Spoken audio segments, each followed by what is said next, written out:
Sometimes the heart sees what the world refuses to acknowledge.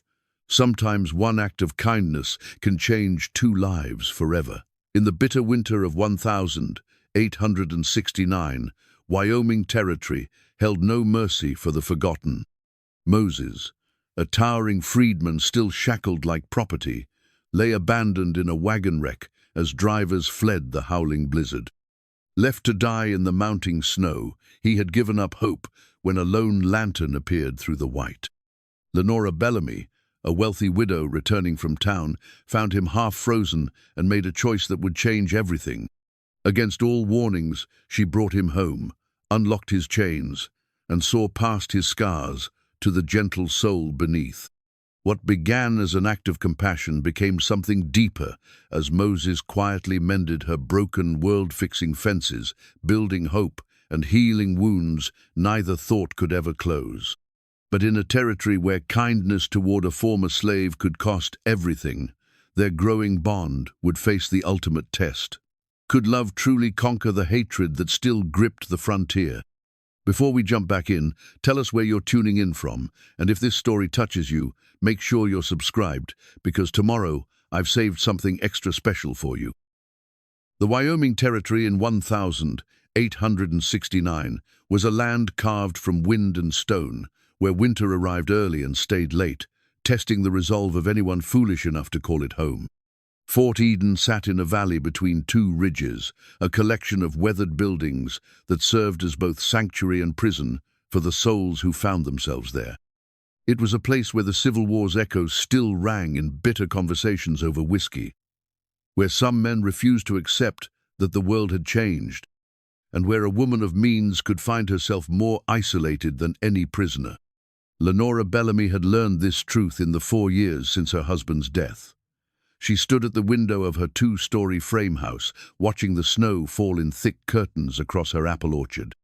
The trees stood bare and black against the white, their branches reaching toward a grey sky like the arms of supplicants.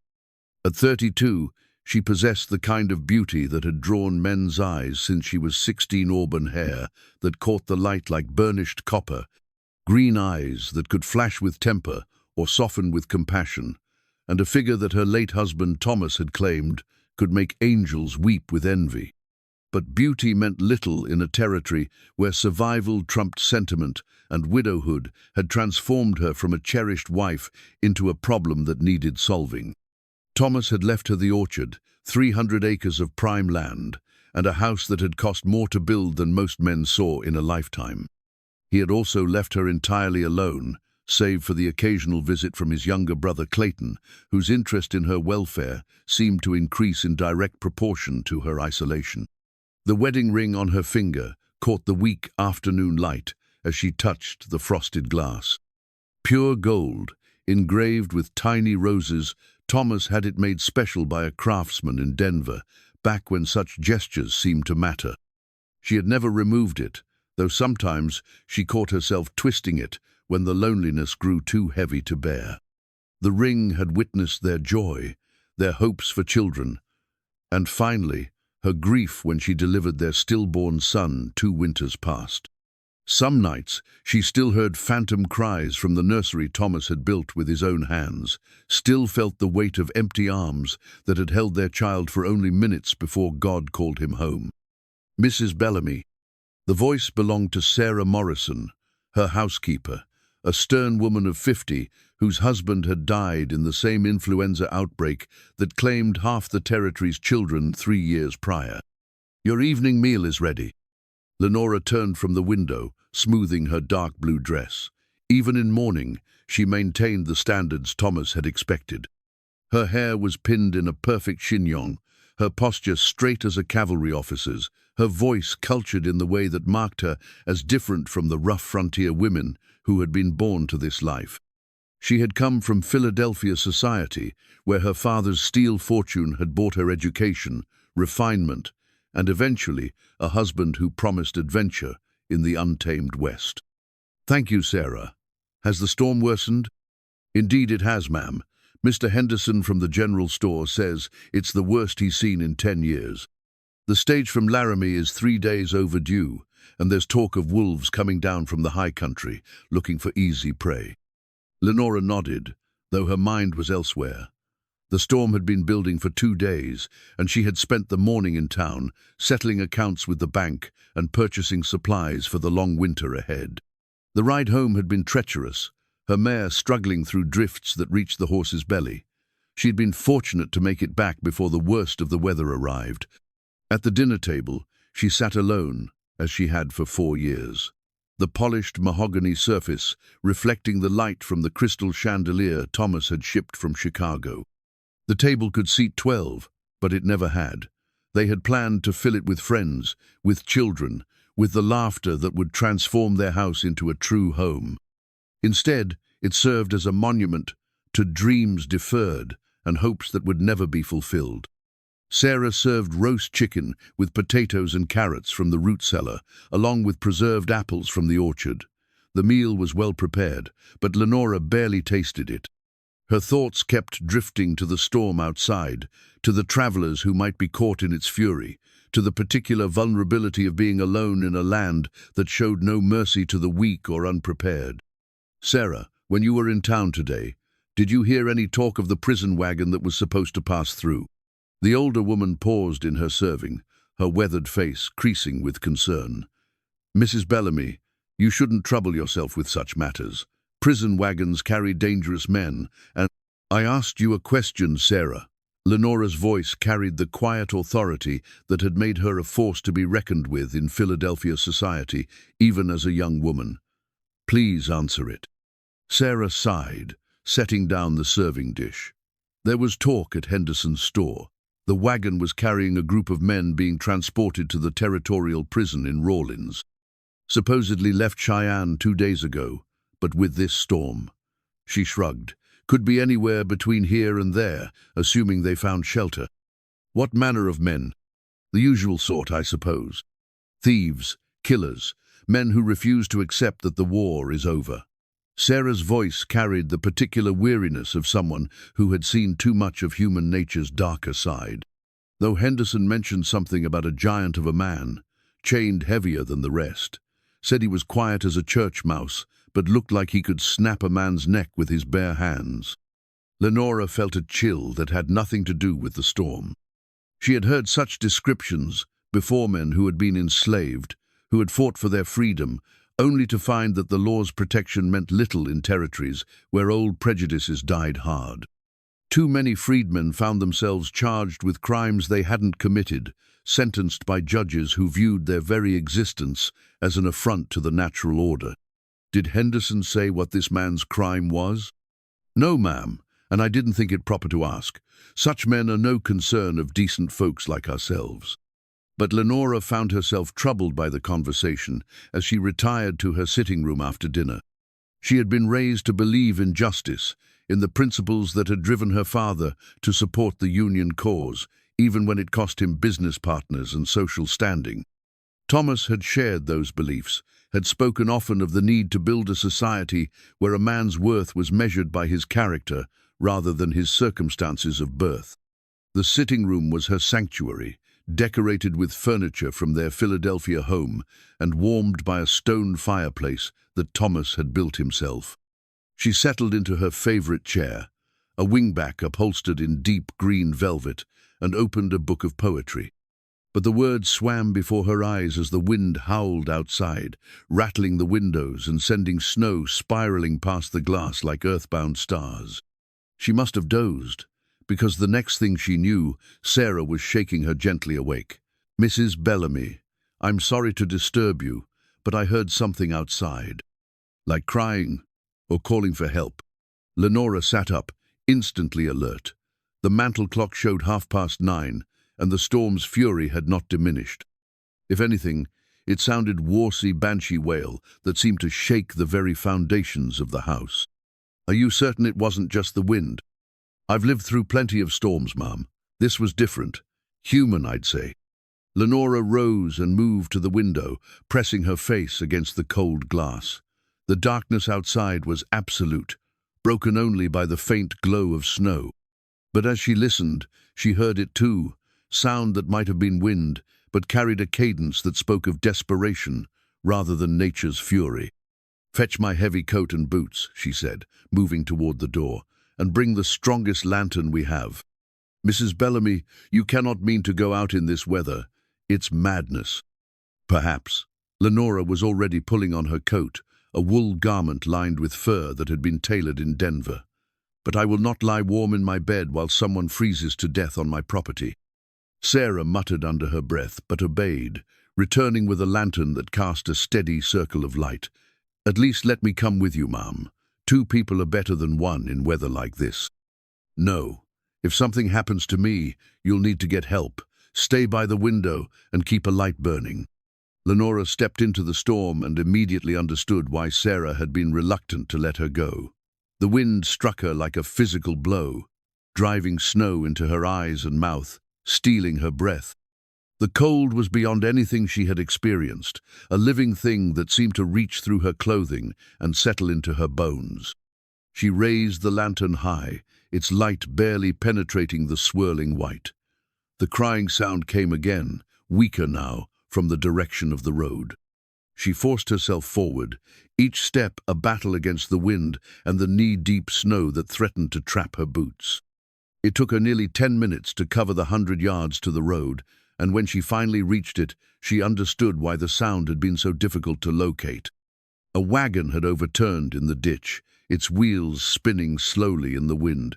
The horses were gone, either fled or cut loose, and the wagon's cargo was scattered across the snow. But it was the figure huddled against the wagon's side that made her heart stop. A man, enormous even crouched in the snow, with skin dark as midnight and iron shackles around his wrists and ankles.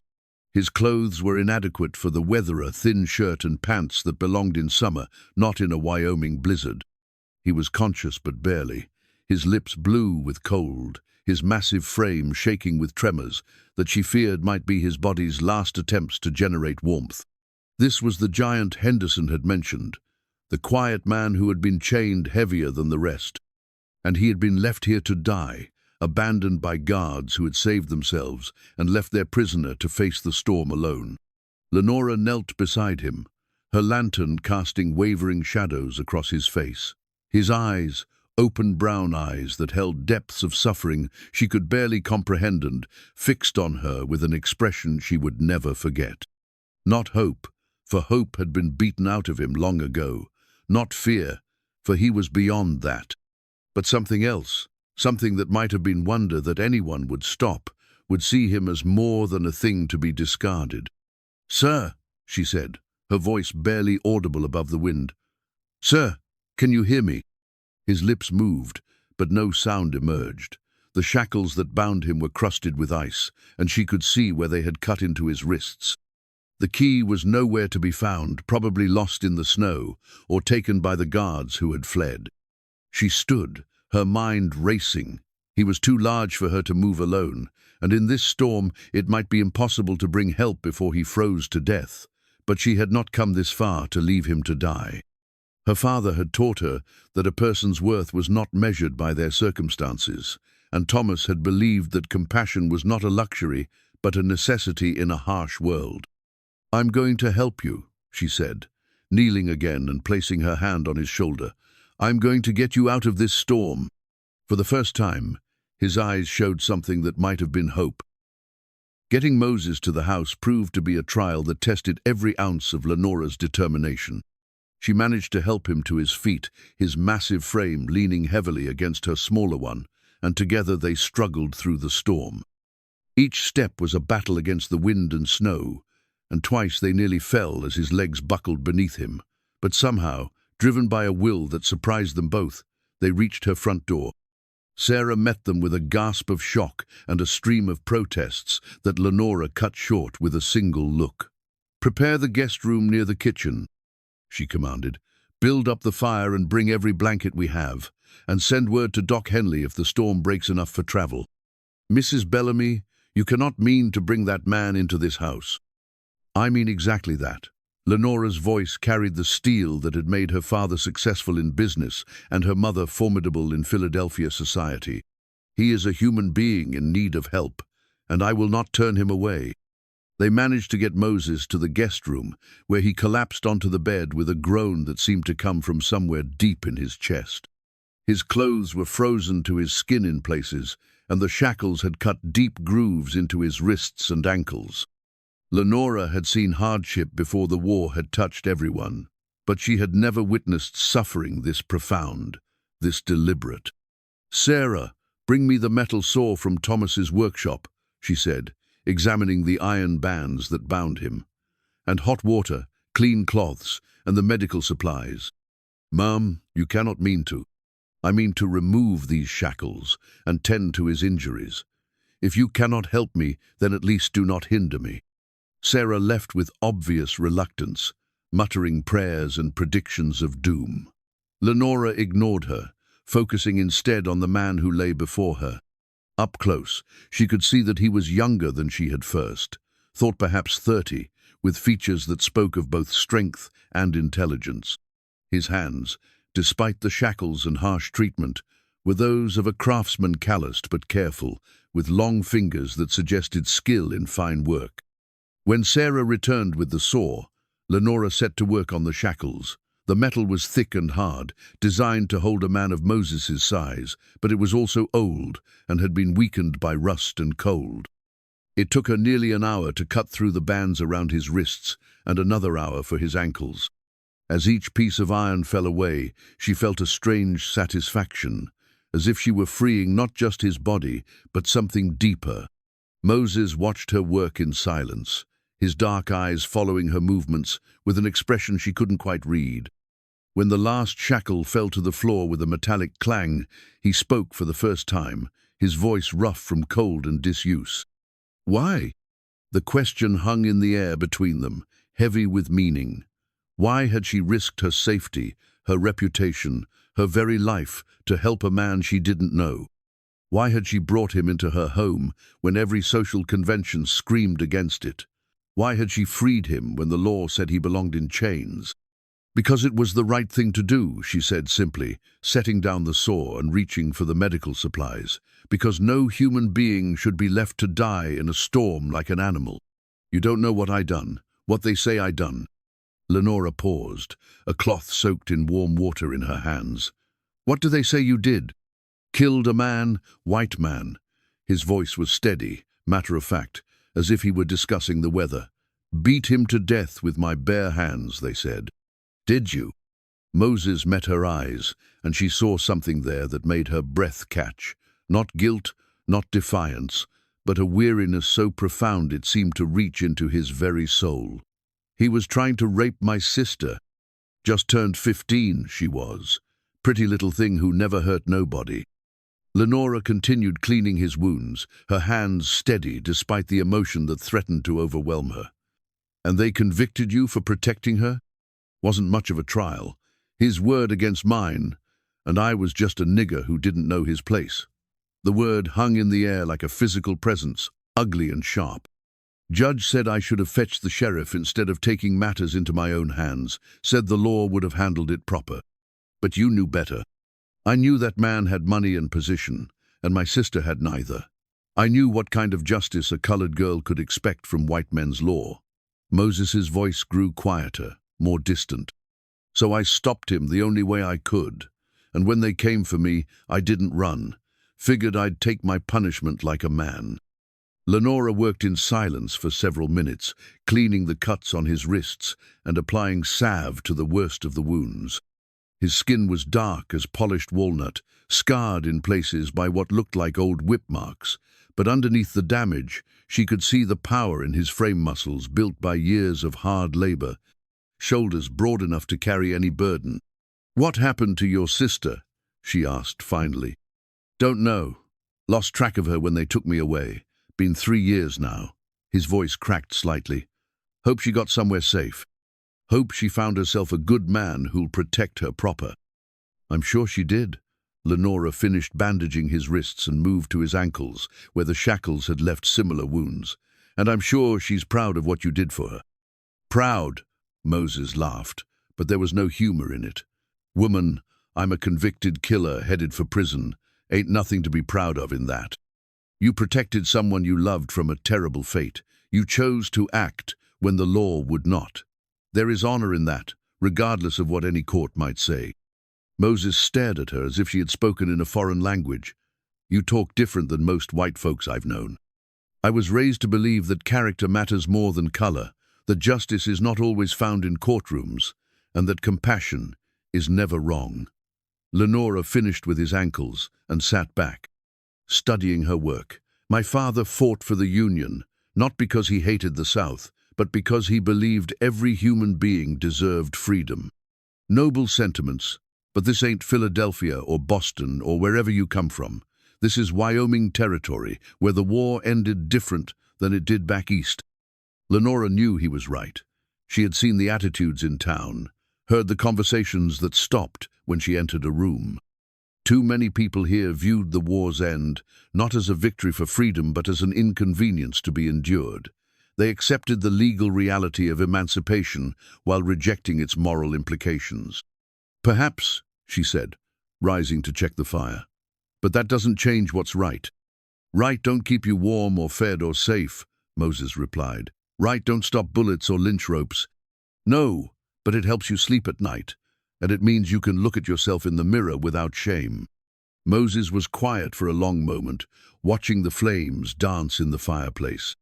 When he spoke again, his voice was softer, almost contemplative. You know what they'll say about you when they find out what you've done.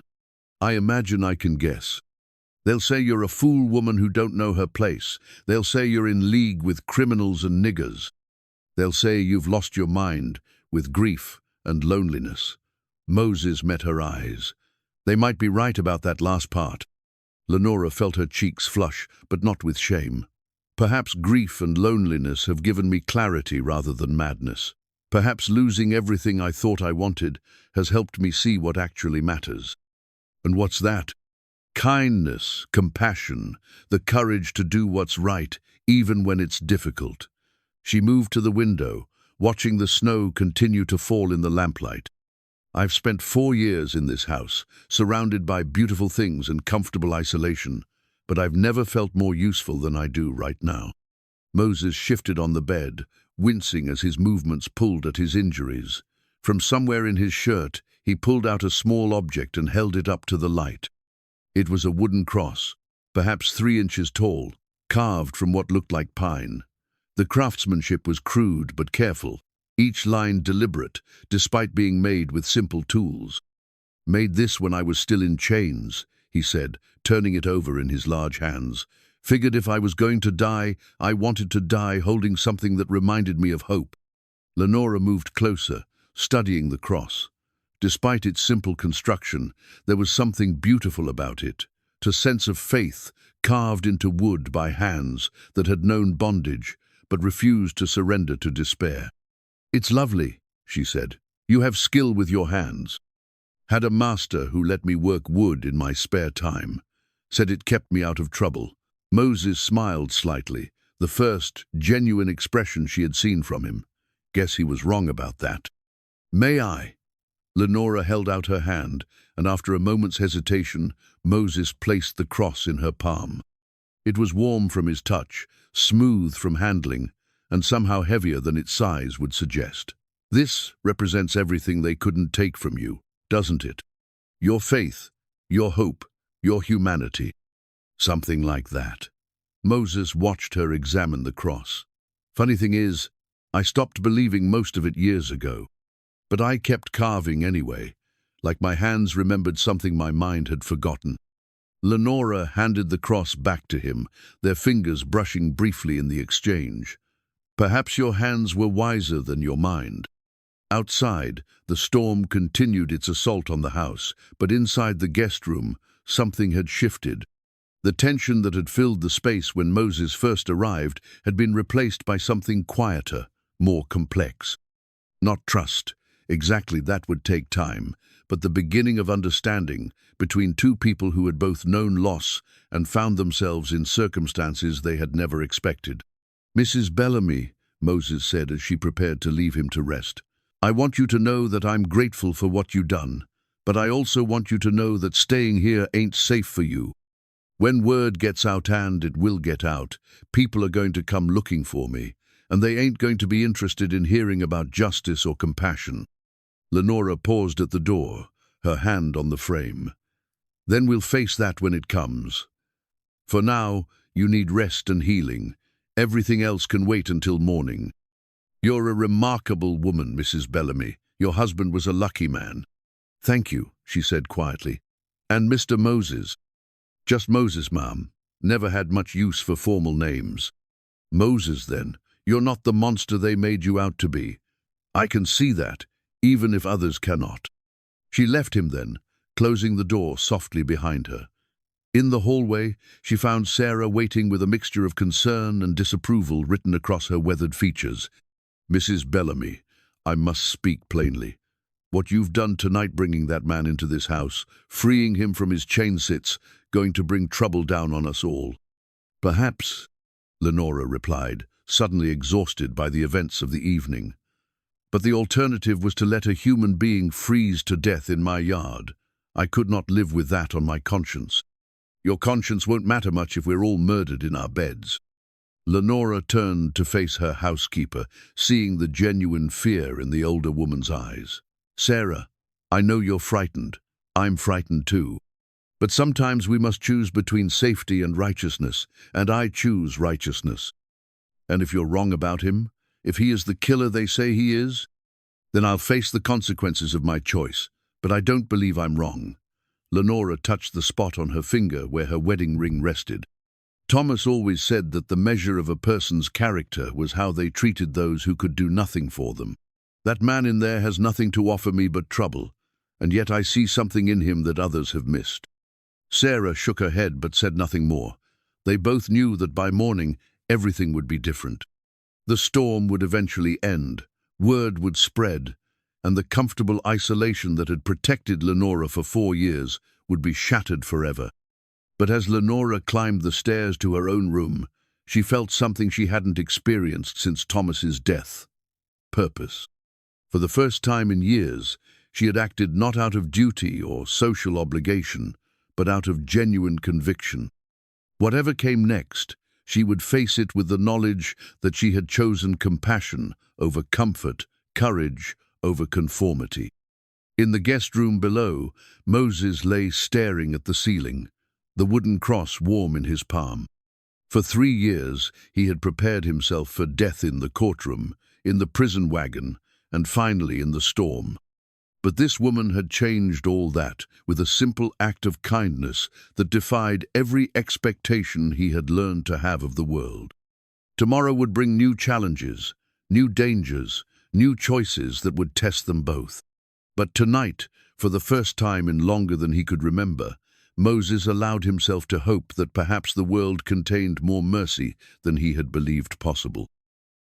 Dawn brought an end to the storm, but not to the complications it had created. Lenora woke to the sound of metal ringing against metal and found Moses in Thomas's workshop, bent over the forge with an intensity that spoke of long familiarity with such work. He had somehow managed to find clothes that fit his large frame, Thomas's old work shirts and pants that Lenora had kept stored away, and despite his injuries, he moved with the careful precision of a man who understood tools and their proper use. "You should be resting," she said from the doorway, watching as he shaped a piece of heated iron with steady hammer blows. "Can't rest when there's work to be done," Moses replied without looking up. "Your fence posts are rotting, your barn doors hanging crooked, and half your tools need sharpening. Man doesn't repay kindness by lying in bed when he could be useful." Lenora stepped closer, observing his technique.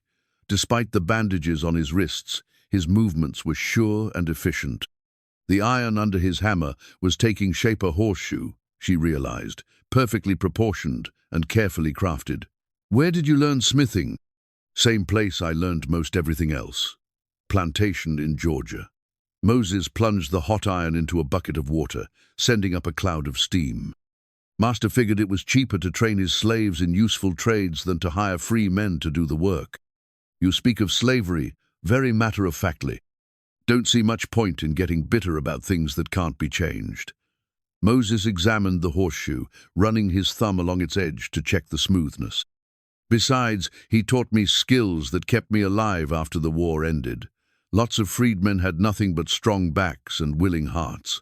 I had that, plus the ability to work metal, wood, and leather. Lenora watched him hang the finished horseshoe on a peg with several others he had apparently completed while she slept. You've been busy. Busy keeps the mind from wandering to dark places.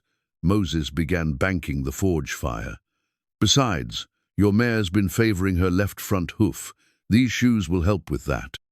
The casual way he had noticed and addressed her horse's lameness impressed her.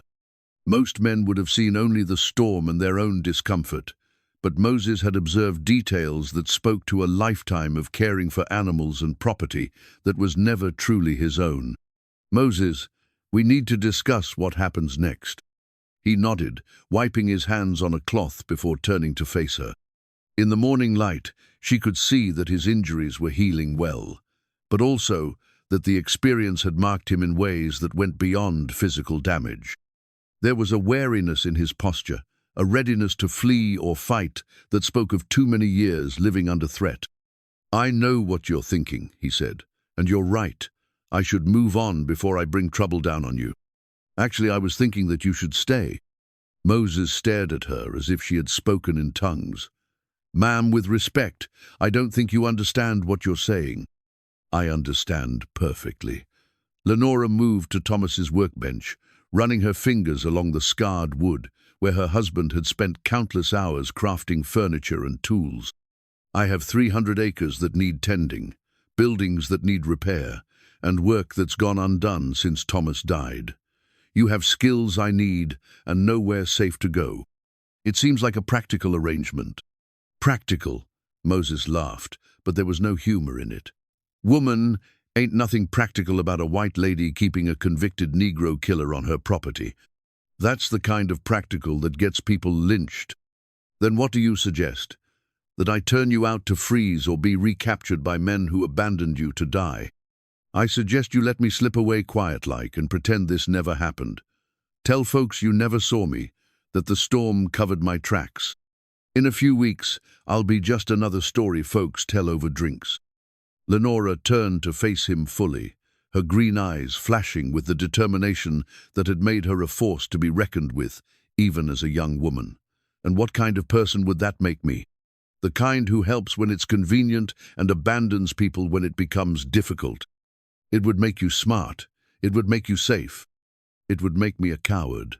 The words hung in the air between them, sharp and uncompromising. I didn't free you from those shackles just to watch you walk back into danger. Moses was quiet for a long moment, studying her face as if trying to solve a puzzle that defied logic. Why does this matter so much to you? Lenora considered the question, searching for words that would explain the complex emotions that had driven her actions. Thomas and I used to talk about the kind of people we wanted to be, the kind of life we wanted to build out here. He believed that the frontier gave people a chance to be better than they had been back east, to create something new and fair and just. Sounds like a good man. He was. But he died before we could build that life together, before we could prove that his ideals were more than just pretty words. Lenora picked up one of Thomas's chisels, weighing it in her hand. Maybe this is my chance to honor those ideals, to build something that would make him proud. Or maybe it's your chance to get yourself killed for nothing. Perhaps. But I'd rather die trying to do something meaningful than live safely doing nothing at all.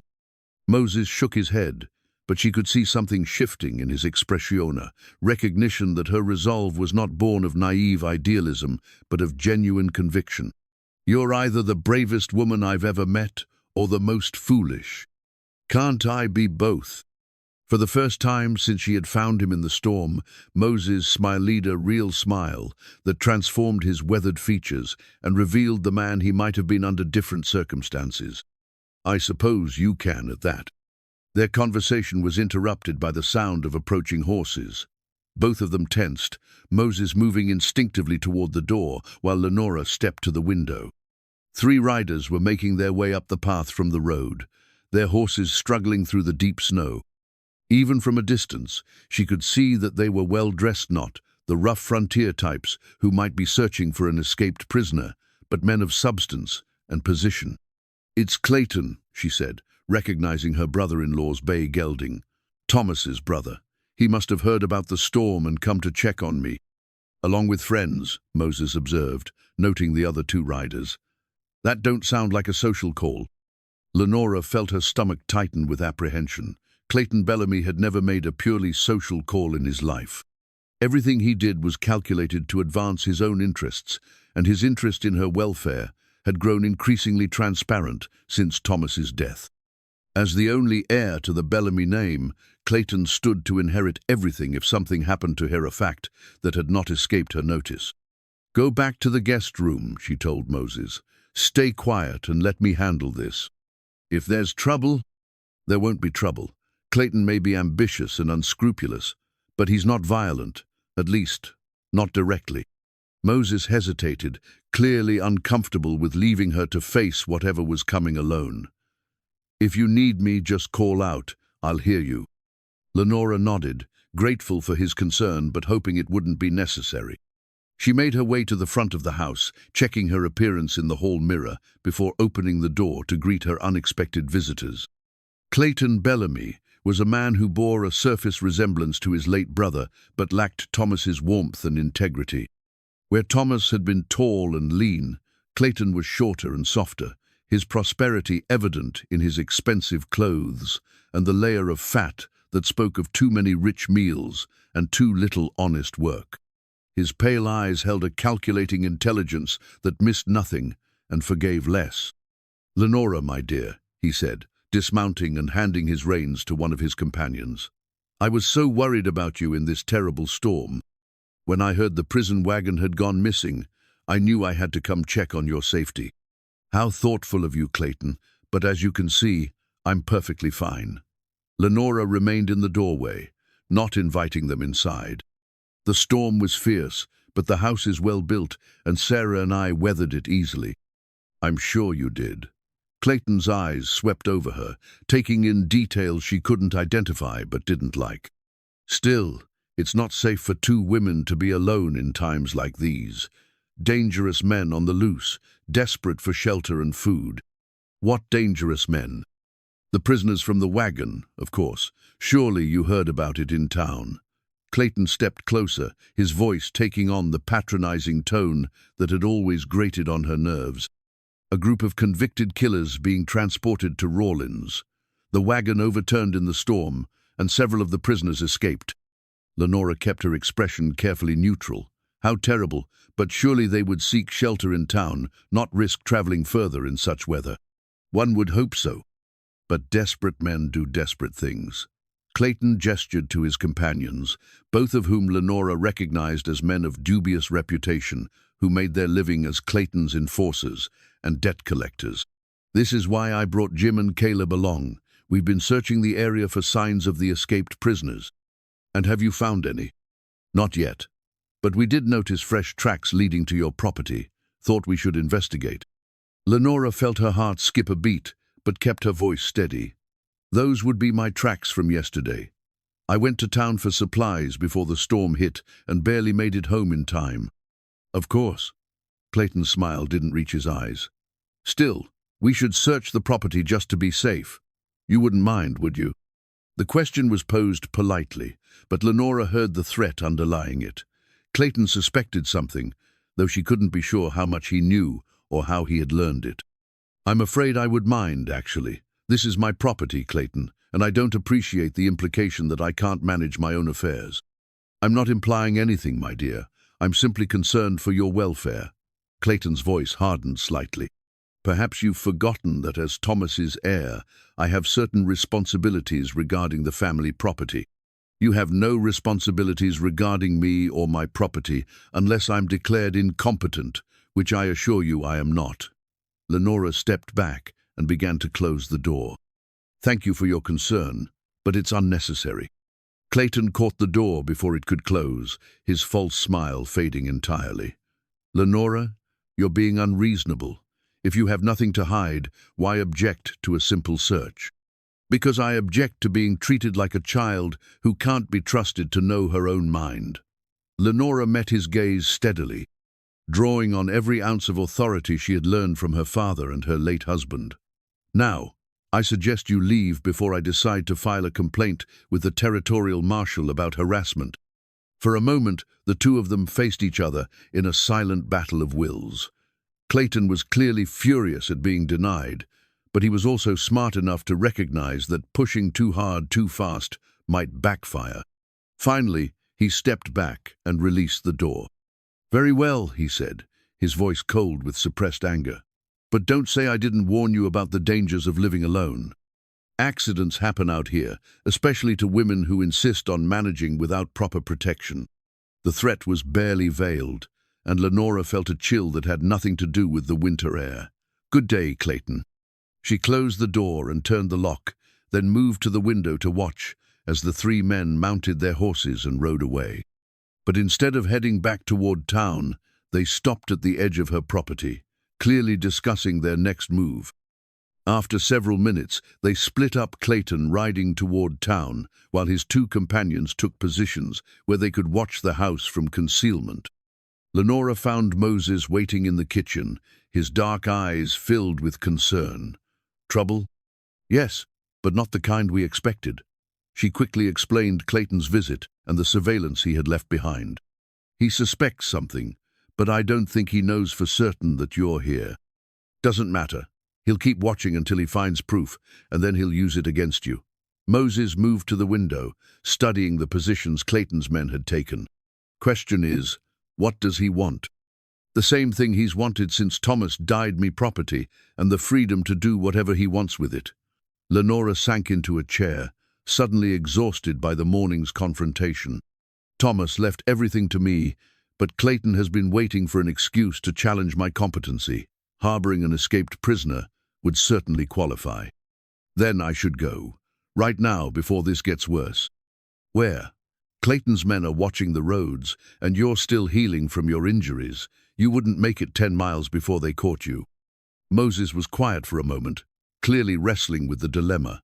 "There might be another way," he said finally. "If I could get to the old mining camp up in the hills, I could hide there until things die down. It's abandoned now, but the buildings are still solid. That's 15 miles through mountain terrain in winter. It's suicide." "Maybe, but it's better than bringing more trouble down on you." Moses turned from the window, his expression resolute. "You saved my life, Mrs. Bellamy.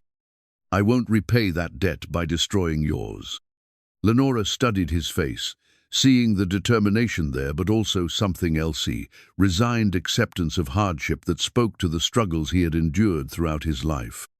This was a man who expected sacrifice, who believed that his presence automatically brought danger to anyone who showed him kindness. "There's another possibility," she said slowly, "one that might serve both our purposes." "I'm listening." "You stay and help me run this property as we discussed, but we do it openly, legally." Lenora leaned forward, her mind working through the implications. "I hire you as my foreman and general laborer. In exchange, you get wages, food, shelter, and my protection under the law." Moses stared at her as if she had lost her mind. "Woman, have you forgotten what I am? What they say I done?" "I've forgotten nothing. But I also know that you haven't been convicted of any new crimes since escaping from that wagon. Technically, you're still a prisoner who needs to be returned to custody. But if no one reports your presence," she shrugged. "Sometimes the law works slowly in territories like this. You're talking about harboring a fugitive. That's a federal crime. I'm talking about employing a skilled laborer who happened to find work on my property." Lenora's eyes sparkled with something that might have been mischief. "If the authorities want to challenge that arrangement, they're welcome to try. But they'll have to prove you're the same man who escaped from the wagon, and without witnesses or evidence." Moses shook his head in amazement. "You're either brilliant or insane." "Perhaps both. But consider the alternative: you freeze to death in the mountains while I lose my property to Clayton's scheming. This way, we both get what we need. And if it doesn't work, if they catch on, then we face the consequences together." Lenora extended her hand. "What do you say, Moses? Are you willing to take the risk?" Moses looked at her outstretched hand for a long moment, clearly understanding that accepting it would change both their lives forever. Finally, he reached out and took her hand in his, sealing a bargain that would test every assumption their society held about race, justice, and the possibility of redemption. "Yes, ma'am," he said quietly. "I reckon I am." The arrangement between Lenora and Moses settled into an unexpected rhythm over the following days. True to his word, Moses proved himself invaluable around the property, tackling repairs and maintenance with a skill that impressed even Sarah, who had initially viewed his presence with deep suspicion. He rebuilt the sagging barn door, replaced rotted fence posts, and restored Thomas's workshop to better condition than it had been in years. But it was during the quiet evening hours that Lenora began to understand the man behind the tragic circumstances. Moses had a way of moving through space that spoke of careful observation and deep thought. She would find him studying her late husband's carpentry projects, running his calloused fingers along joints and edges with the appreciation of someone who understood fine craftsmanship. It was on the fourth evening after the storm that she discovered him in the unused nursery, standing before the half-finished cradle that Thomas had been building when he died. The piece sat exactly as Thomas had left it, beautiful construction of maple and cherry wood that spoke of love and hope and dreams that would never be fulfilled. "I'm sorry," Moses said when he noticed her in the doorway. "I was just curious about the woodwork. I'll leave." "No, please stay." Lenora entered the room, her fingers trailing along the cradle's smooth side. "Thomas was making this for our child. He died before either of them could use it." Moses studied the cradle with the eye of a craftsman, noting the precise joinery and careful attention to detail. He was a skilled worker. "This is fine wood, fine work." He said he wanted to make something that would last generations, something that would be passed down through the family. Lenora's voice carried the weight of old grief, but also a strange peace. "I've often wondered if I should finish it, but I lack the skill. The design is sound. Most of the work is done." Moses knelt beside the cradle, examining the unfinished portions. "Would take maybe a week to complete, if someone knew what they were doing. Could you do it?" Moses looked up at her, surprise evident in his dark eyes. "Ma'am, I couldn't presume." "I'm not asking you to presume anything. I'm asking if you could finish what Thomas started." Lenora knelt beside him, her hand resting on the cradle's rail. "It seems wrong to leave it incomplete, like leaving a sentence half-written or a song half-sung." Moses was quiet for a long moment, clearly understanding the significance of what she was asking. To complete another man's work, especially something so deeply personal, was both an honor and a responsibility that went far beyond simple carpentry. "If you're sure," he said finally, "it would be my privilege." "I'm sure," Lenora stood, smoothing her skirts. "Take your time with it. Do it right." Over the next several days, Moses spent his evenings in the nursery, working by lamplight to complete Thomas's vision. Lenora found herself drawn to watch his progress, fascinated by the way his large hands could shape wood with such delicacy and precision. He had found Thomas's notes and sketches for the project, and he followed them meticulously while adding his own subtle improvements, a strengthening brace here, a smoothed edge there. "Where did you learn to work wood with such skill?" she asked one evening, settling into a chair to watch him sand the cradle's legs to perfect smoothness. "Same place I learned most everything, watching and practicing until I got it right." Moses paused in his work, examining the grain of the wood. "But I had a natural feel for it, I suppose. Wood talks to you if you know how to listen." "What does it say?" Moses smiled, a genuine expression that transformed his weathered features. "Tells you which way it wants to bend, where its strength lies, how to work with it instead of against it. This maple here, it's got character. See how the grain swirls around this knot? Thomas could have cut that out, made it perfect and boring. Instead, he worked with it, made it part of the design." Lenora studied the wood, beginning to see what Moses saw: the way Thomas had incorporated the tree's natural variations into something beautiful rather than fighting against them. Like working with people instead of against them. Something like that. Moses resumed his sanding, his movements steady and rhythmic. "Your husband understood that. Most folks want to force things to be what they think they should be. Thomas worked with what he had." He was patient that way. Lenora watched the wood shavings curl away from Moses's plane.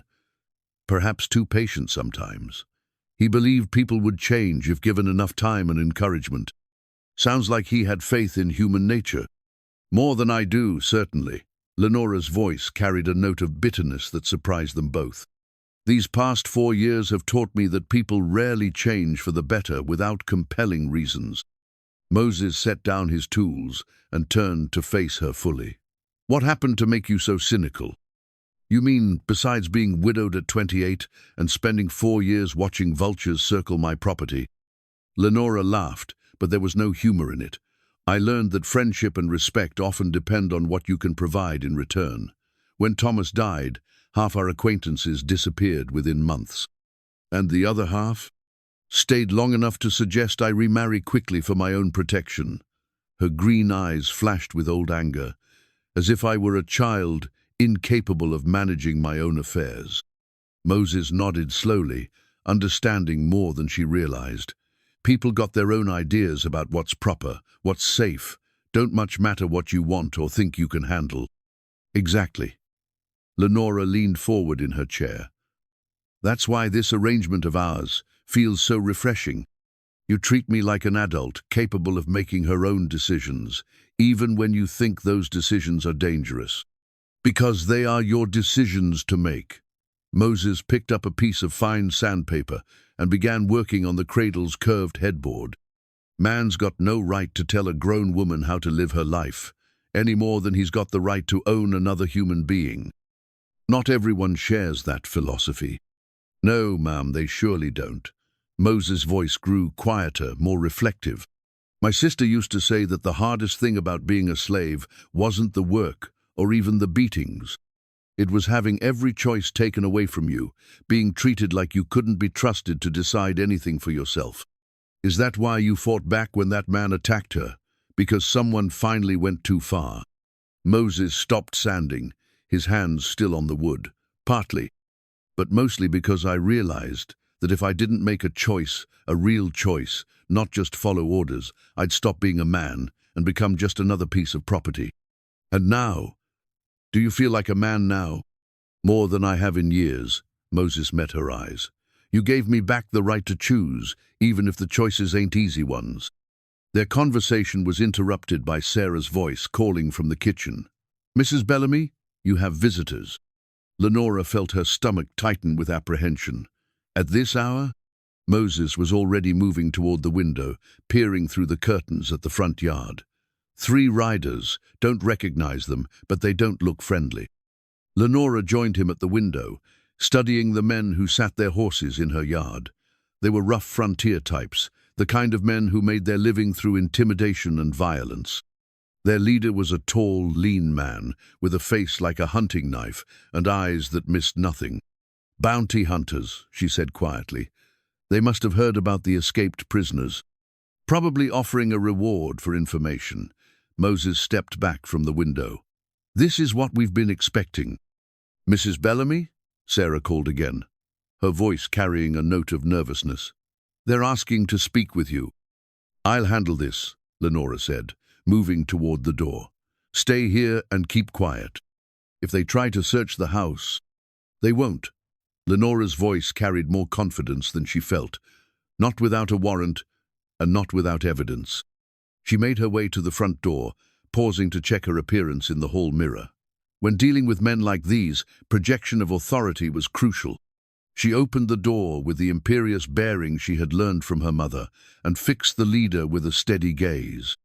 Gentlemen, it's rather late for social calls.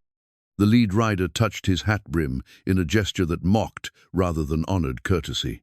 Begging your pardon, ma'am. Name's Jake Morrison, and these are my associates. We're tracking escaped prisoners from the overturned wagon. Thought you might have seen something. I'm afraid I haven't seen anything unusual. Lenora remained in the doorway, not inviting them inside. The storm kept me indoors for most of the past week.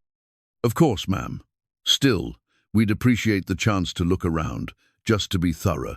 There's a substantial reward for information leading to recapture. How substantial? Morrison's eyes glittered with avarice. $500 for the big one, the killer, 200 each for the others. Lenora kept her expression carefully neutral, despite the shock of learning there was a price on Moses's head.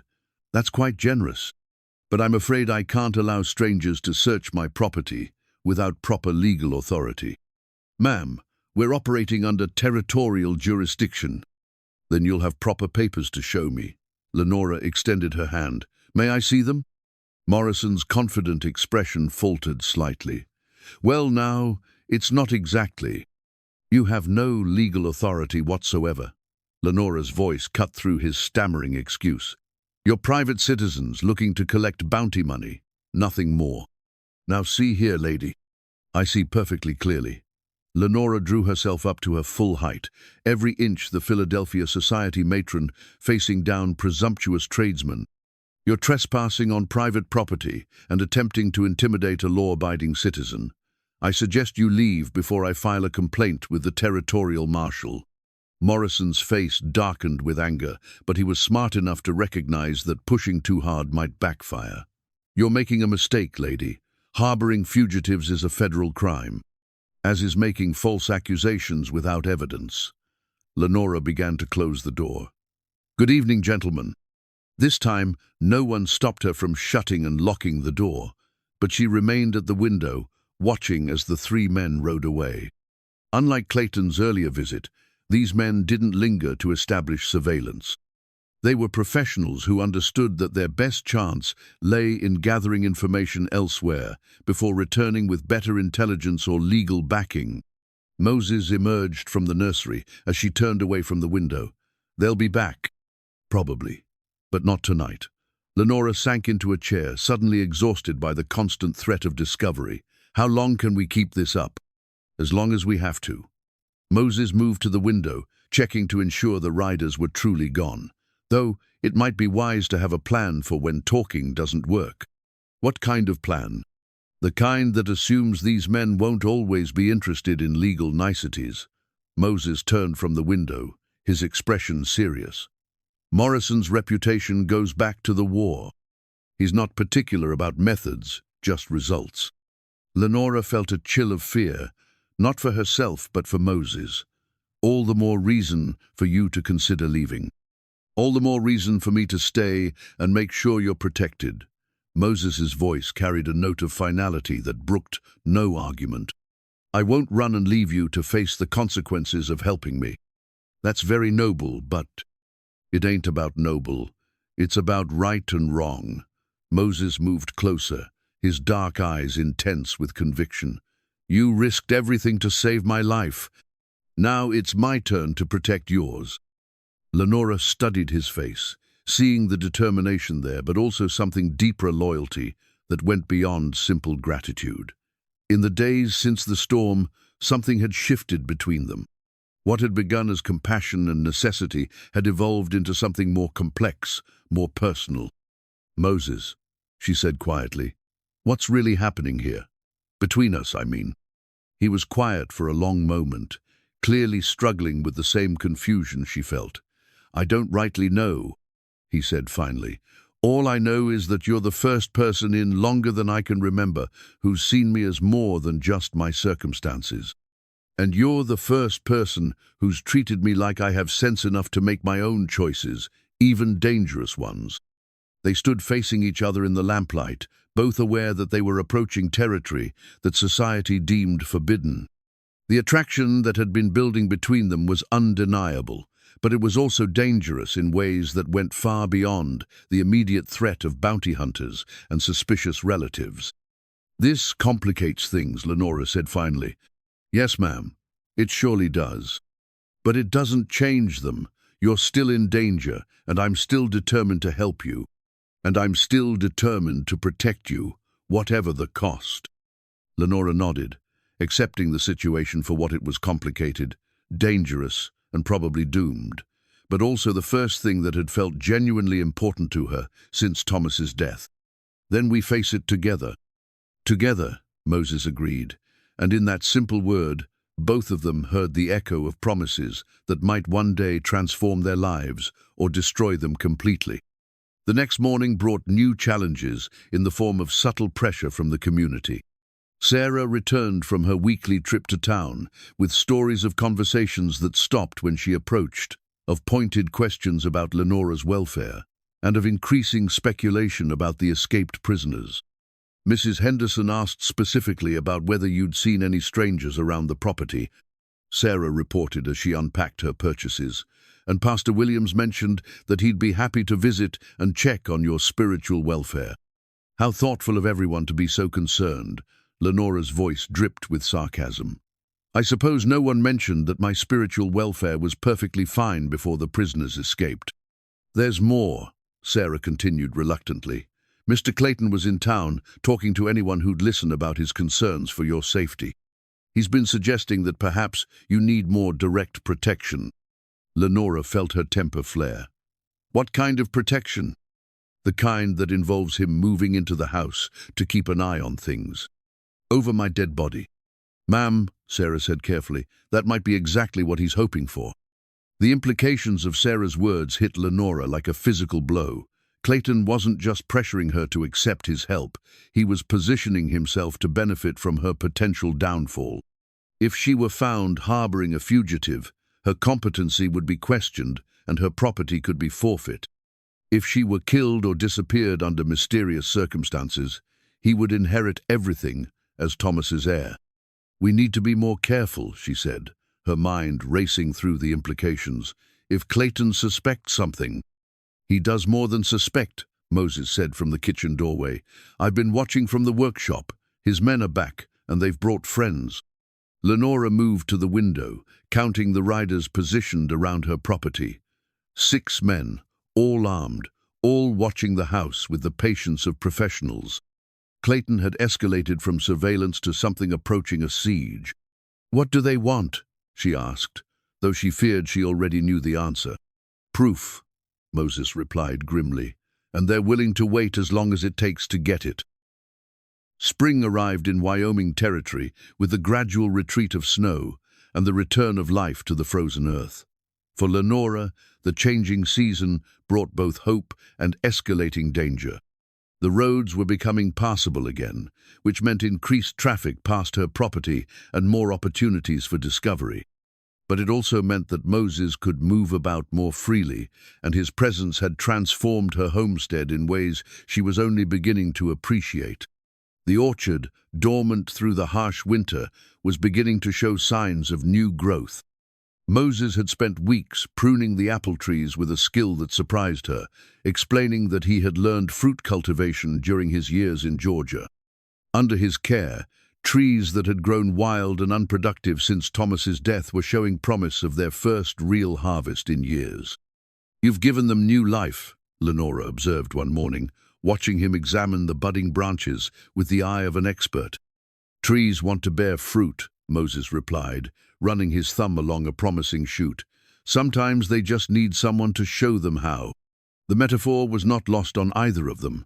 In the weeks since the storm, both had found themselves changing in subtle but profound ways.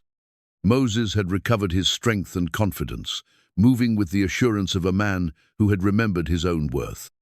Lenora had rediscovered purpose and determination, feeling more alive than she had since Thomas's death. But their growing connection was not lost on their watchers. Clayton's surveillance had become a constant presence, his men taking shifts to ensure the property was never unwatched. The pressure was beginning to tell on everyone. Sarah had grown increasingly nervous, jumping at every unexpected sound, and even Moses had taken to keeping Thomas's pistol within easy reach. It was Lenora who retrieved the weapon from Thomas's study, a well-maintained Colt revolver that her husband had taught her to use years earlier. She found Moses in the workshop, sharpening tools with the methodical precision that characterized all his work. I want you to have this, she said, setting the pistol and holster on his workbench. Moses looked at the weapon but didn't touch it. Ma'am, a Negro carrying a gun in this territory that's asking for more trouble than we already have. A man defending his employer's property is different from a vagrant with a weapon. Lenora picked up the pistol, checking the action with the familiarity of someone who knew firearms. Besides, I'd rather have you armed and ready than helpless if things go badly. Things are already going badly. Moses finally took the weapon, his large hands dwarfing the grip. Question is whether they're about to get worse. His prediction proved accurate sooner than either had expected.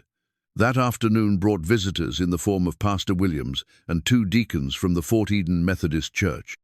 Lenora received them in her front parlor, noting the disapproving glances they cast at her home's comfortable furnishings and obvious prosperity.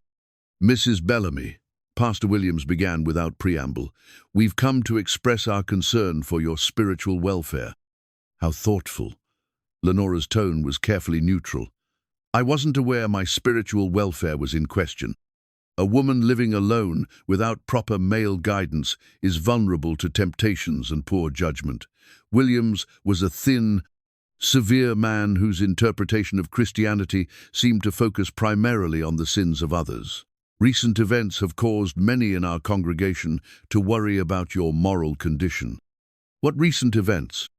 "The rumors about strange activities on your property.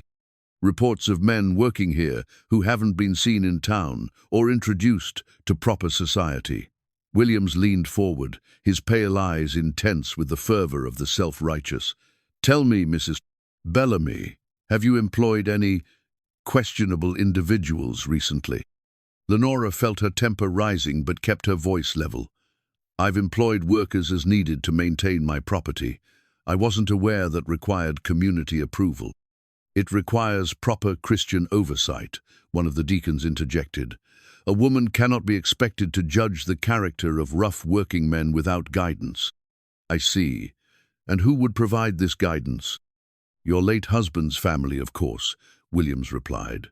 "Mr. Clayton Bellamy has generously offered to assume responsibility for your welfare and the proper management of your affairs." There it was, the real purpose of this visit. Clayton had enlisted the church's authority to pressure her into accepting his control. It was a clever strategy that would be difficult to resist without appearing to reject Christian principles entirely. "Pastor Williams," Lenora said carefully, "I appreciate your concern, but I am a grown woman, a property owner, and perfectly capable of managing my own affairs. I neither need nor want Mr. Bellamy's interference."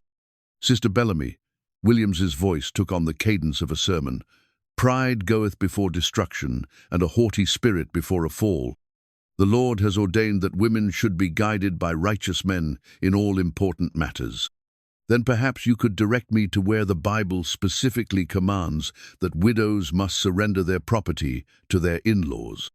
Williams's face flushed with anger at her challenge to his authority. "The Bible commands obedience to proper authority and warns against the corruption that comes from improper associations." "What improper associations?" "The type that lead Christian women to harbor dangerous criminals and consort with inferior races." The accusation hung in the air like smoke from a gun barrel. Williams had finally revealed the true nature of their concerns, and Lenora felt her careful facade of politeness cracking under the weight of his bigotry. "Pastor Williams," she said, rising from her chair, "I think it's time for you to leave." "Mrs. Bellamy, we only want to help you avoid the consequences of poor judgment." "Get out." Lenora's voice carried the full force of her anger and determination. "Get out of my house and off my property, and don't come back unless you're invited." The 3 men exchanged glances, clearly surprised by the vehemence of her response. They had expected resistance, but not this level of defiance from a woman who should have been cowed by their religious authority. "You're making a grave mistake," Williams said as they moved toward the door. "The community will not tolerate this kind of behavior indefinitely." "Then the community will have to learn to mind its own business." After they left, Lenora found herself shaking with a combination of anger and fear. The confrontation had been inevitable, but it marked a new escalation in the pressure being brought to bear on her. The church's involvement meant that Clayton was building a coalition of respectable citizens who would support his efforts to gain control of her property. Moses appeared in the parlor doorway, his expression grim. Heard voices, sounded heated. "The local clergy, concerned about my spiritual welfare." Lenora sank back into her chair, suddenly exhausted. Actually concerned about rumors that I'm harboring criminals and consort with inferior races. Moses winced at the phrase, understanding its implications. They know. They suspect. But suspicion isn't proof, and proof is what they need to move against us legally. What about illegally? Lenora met his eyes, seeing the concern there. That's what I'm afraid of. Clayton's not above using extra legal methods if legal ones fail. As if summoned by their conversation, the sound of approaching horses drew them to the window. But this time, it wasn't Clayton or his men, it was Morrison and his bounty hunters, returning with what appeared to be official backing in the form of 2 territorial marshals. "This is it," Moses said quietly. "They've got legal authority now." Lenora watched the riders approach, noting the confident way Morrison sat his horse. He had what he needed: official sanction for a search that would either prove his suspicions or eliminate her as a factor in his hunt. "Not necessarily," she said, an idea forming in her mind. "How well do you trust me?" "With my life." "Why?" "Because I'm about to ask you to do something that goes against every instinct you have." Lenora turned from the window, her green eyes bright with determination. "I'm going to invite them in." Moses stared at her as if she had lost her mind. "Ma'am, that's exactly what they won't expect." Lenora moved to the mirror, checking her appearance and smoothing her hair. "They're expecting resistance, evasion, fear. Instead, I'm going to give them cooperation and hospitality." "And what am I supposed to do?" "Be my foreman. Be the skilled worker I hired to help run this property." Lenora met his eyes in the mirror.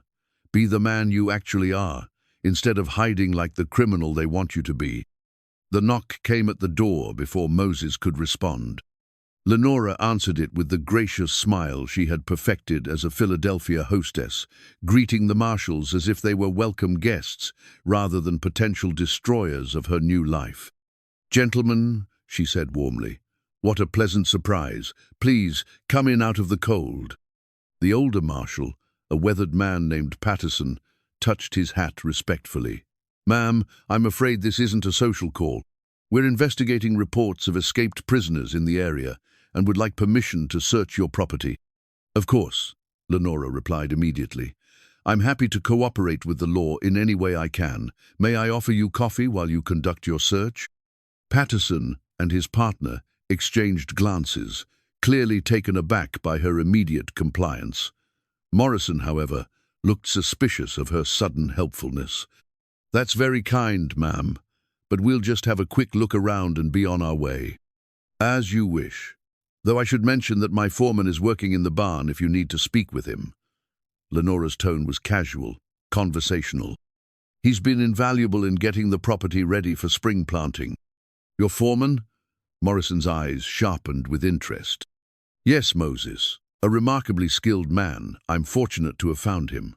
Lenora led them toward the kitchen, chatting easily about the challenges of managing a property alone.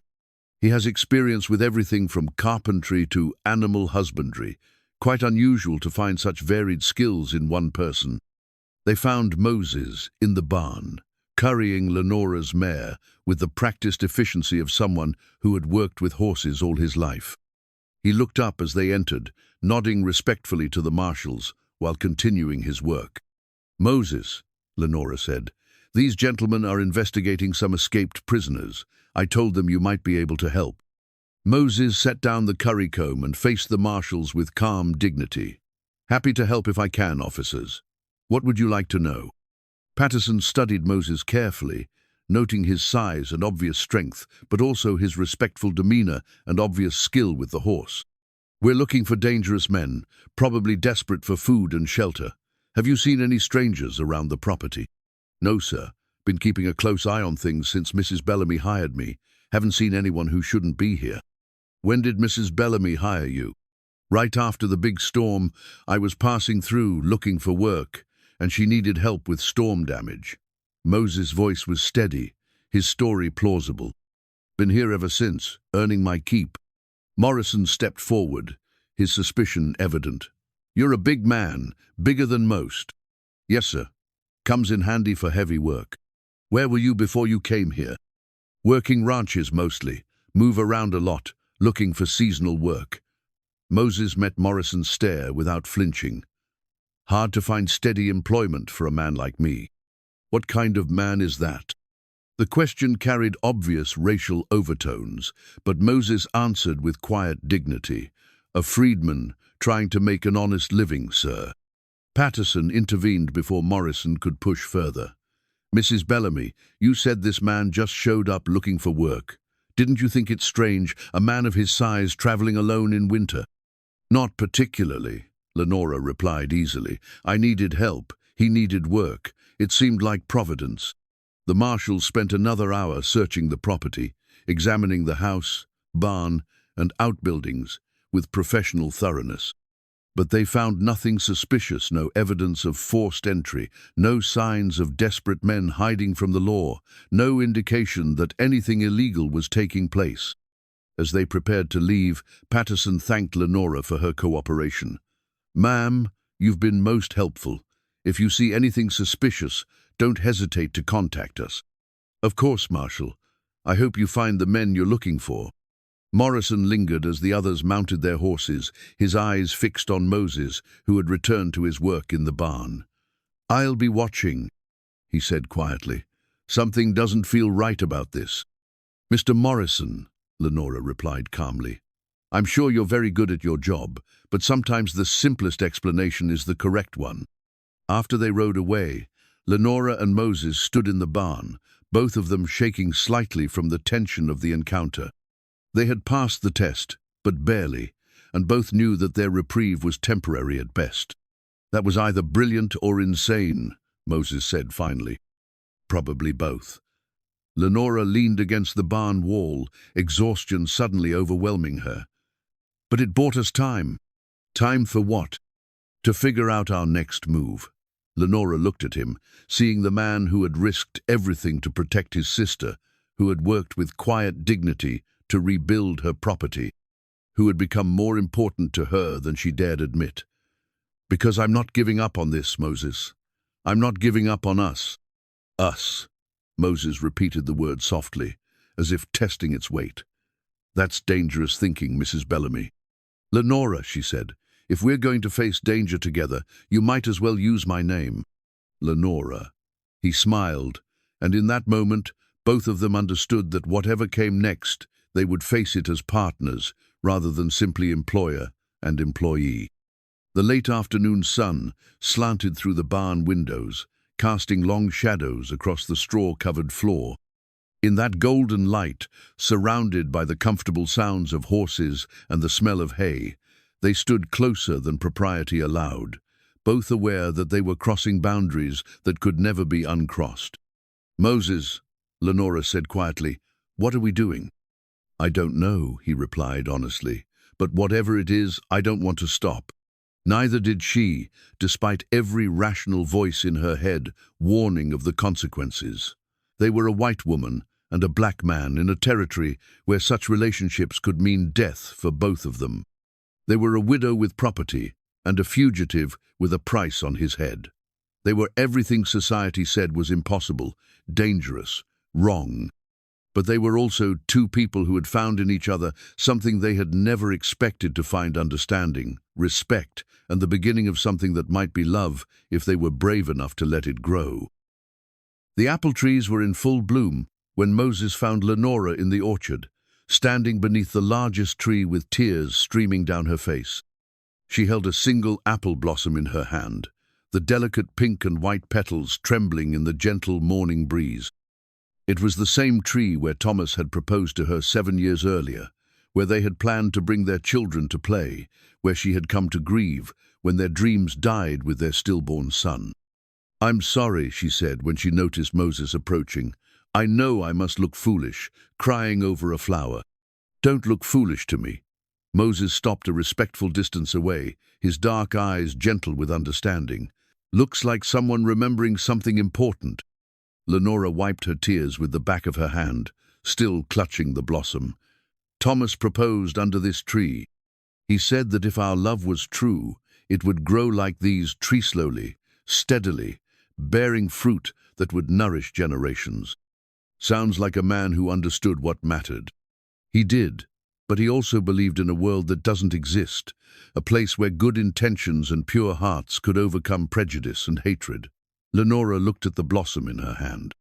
Sometimes I wonder if he would approve of what I'm doing now. Moses was quiet for a moment, studying her face in the dappled sunlight filtering through the apple blossoms. What do you think he would say? Honestly, I think he would be terrified for my safety, but proud of my choices. Lenora smiled through her tears. Thomas believed that love was stronger than fear, that compassion was worth any risk. Then maybe he'd understand better than you think. Would he understand this? Lenora gestured between them, acknowledging the attraction that had been growing stronger each day. Would he understand that I'm falling in love with another man, a man society says I shouldn't even speak to? The words hung in the air between them, raw and honest and dangerous. Moses felt his heart skip a beat at her admission, even as his mind raced through all the reasons why such feelings were impossible, suicidal, wrong. Lenora, he said carefully, what you're feeling. What we're feeling, she corrected. Don't pretend this is one-sided, Moses. I see how you look at me, how you move closer when we're working together, how your hand lingers when you help me down from the wagon. Moses couldn't deny the truth of her words. Despite every rational voice in his head, despite years of conditioning that taught him to know his place, he had fallen in love with this remarkable woman who had saved his life and changed his world. You're right, he said quietly. God help me. You're right. But that doesn't make it possible. Why not? Because society says so. Because men like Clayton and Pastor Williams have decided what's proper and what isn't. Lenora stepped closer, her green eyes blazing with determination. I've spent my whole life living by other people's rules, Moses. I married the man my father chose, moved to the place my husband wanted, behaved the way society expected. And where did it get me? Alone, grieving, and watching vultures circle my property. It got you safety, respectability, a place in the world. Moses's voice carried the weight of bitter experience. Things you'd lose if you chose me. I'd lose things that never truly belonged to me anyway. Lenora reached out tentatively, her fingers brushing his hand. But I'd gain something real, something honest, something worth fighting for. Moses looked down at their joined handshake, pale fingers intertwined with his dark ones, a simple gesture that in this time and place could cost them everything. Lenora, you don't understand what you're saying. If people find out, we'll face the consequences together. She stepped even closer, close enough that he could smell the apple blossoms in her hair, could see the determination in her eyes. I'm tired of being afraid, Moses. I'm tired of letting other people's hatred dictate my choices. This isn't just about hatred, this is about survival. Moses pulled his hand away, though every instinct screamed at him to draw her closer. You think Clayton's threats are bad now? Wait until he finds out you're in love with a Negro. Wait until Morrison realizes he's not just hunting an escaped prisoner, but a man who's been sleeping with a white woman. I don't care. Well, I do. Moses's voice rose slightly, frustration and fear making him sharp. I care because I love you too much to see you destroyed for my sake. The admission hung between them like a bridge, neither could cross, yet neither could ignore. Moses had finally spoken the words that both had been thinking, but saying them aloud had only made their situation more impossible, not less. Moses, Lenora whispered, reaching for him again. This time, he didn't pull away. Instead, he caught her hand and brought it to his lips, pressing a gentle kiss to her palm that sent shivers through both of them. The gesture was tender, reverent, and completely forbidden. This is madness, he said against her skin. Then let's be mad together. They might have stayed that way forever, suspended in a moment of perfect understanding and impossible longing, but the sound of approaching horses shattered their privacy. Moses immediately stepped back, putting proper distance between them, while Lenora smoothed her skirts and tried to compose herself. But it was too late. Clayton Bellamy sat his horse at the edge of the orchard, his pale eyes fixed on them with an expression of satisfaction that made Lenora's blood run cold. Behind him rode two of his hired men, their hands resting casually on their gun butts. "Well, well," Clayton said, dismounting with deliberate slowness. "What do we have here? A touching scene of employer and employee relations." "Clayton," Lenora's voice was carefully controlled, "what brings you to my property uninvited?" "Concern for family, naturally," Clayton approached with the predatory grace of a man who knew he held all the advantages. "Imagine my surprise when I heard that my dear sister-in-law had hired herself a foreman. Such initiative for a woman supposedly incapable of managing her own affairs." "I manage just fine, thank you." "Oh, I can see that." Clayton's gaze shifted to Moses, taking in his size and obvious strength with calculating eyes. "Tell me, Lenora, where exactly did you find this foreman of yours?" "He was looking for work. I needed help. Simple as that." "Simple," Clayton smiled, but there was no warmth in it. "Nothing about this situation strikes me as simple. A woman living alone hires a giant Negro, just days after escaped prisoners disappear in the area. Coincidence? Sometimes coincidences are just coincidences," Moses said quietly. Clayton's attention fixed on him like a hawk spotting prey. "The hired help speaks. How refreshing. Tell me, boy, what's your full name?" "Moses is sufficient." "Moses what? Surely you have a surname, some way of identifying yourself to proper authorities." Lenora stepped forward, inserting herself between Clayton and Moses. "His name is his own business, just as his employment is mine." "Actually, dear Lenora, his employment becomes everyone's business when it affects family property." Clayton's voice took on the patronizing tone that had always infuriated her. "As Thomas's brother and heir, I have certain responsibilities." "You have no responsibilities regarding me or my property." Lenora's patience was wearing thin. "I am not incompetent, and this property is not part of the Bellamy estate." "That remains to be determined." Clayton pulled a folded document from his coat pocket. "I've been consulting with lawyers about the unusual circumstances of Thomas's will. Apparently, there are provisions for reviewing a widow's fitness to manage inherited property, especially when her judgment appears compromised." Lenora felt ice form in her stomach as she recognized the legal threat for what it was. "You're challenging the will." "I'm protecting family interests. Thomas left you this property because he believed you would manage it responsibly.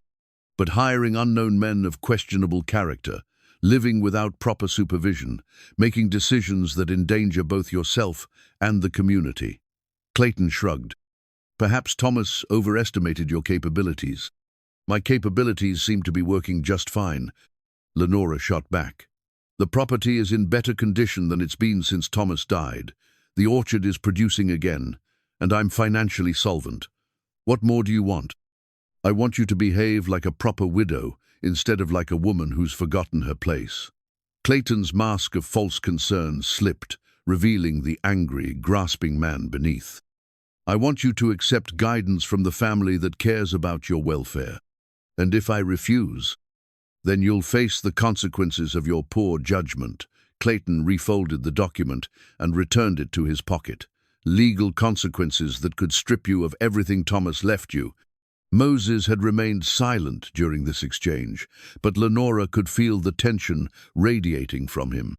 His hands were clenched at his sides, and she could see the effort it cost him to remain still while Clayton threatened her. Any reaction from him would only make things worse, but his restraint was clearly taking a toll. "You're making a mistake, Clayton," Lenora said quietly. "Thomas knew exactly what he was doing when he wrote that will. He knew you, and he knew me, and he made sure I would be protected from exactly this kind of manipulation." "Thomas was a romantic fool who believed the best of everyone," Clayton snapped, his composure cracking. "He thought you were some kind of frontier angel who could manage alone. He never considered what would happen when you started making inappropriate associations." The emphasis on the last words made it clear that Clayton suspected more than professional impropriety. His pale eyes flickered between Lenora and Moses, noting their proximity in the orchard, the way they unconsciously moved to protect each other. "I think you should leave," Lenora said firmly. "Now." "I'll leave when I'm ready." Clayton's voice hardened with authority he didn't actually possess. "But first, I want to have a word with your foreman, man to man. No. Lenora stepped protectively in front of Moses. Whatever you have to say, you can say to both of us. Step aside, Lenora. This doesn't concern you.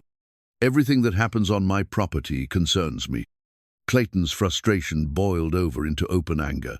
Damn it, woman. Stop acting like you know what you're doing. You're harboring a dangerous fugitive, making a fool of yourself, and destroying the family name. If you won't listen to reason, then maybe your pet Negro will be more sensible. The racial slur hit the air like a physical blow.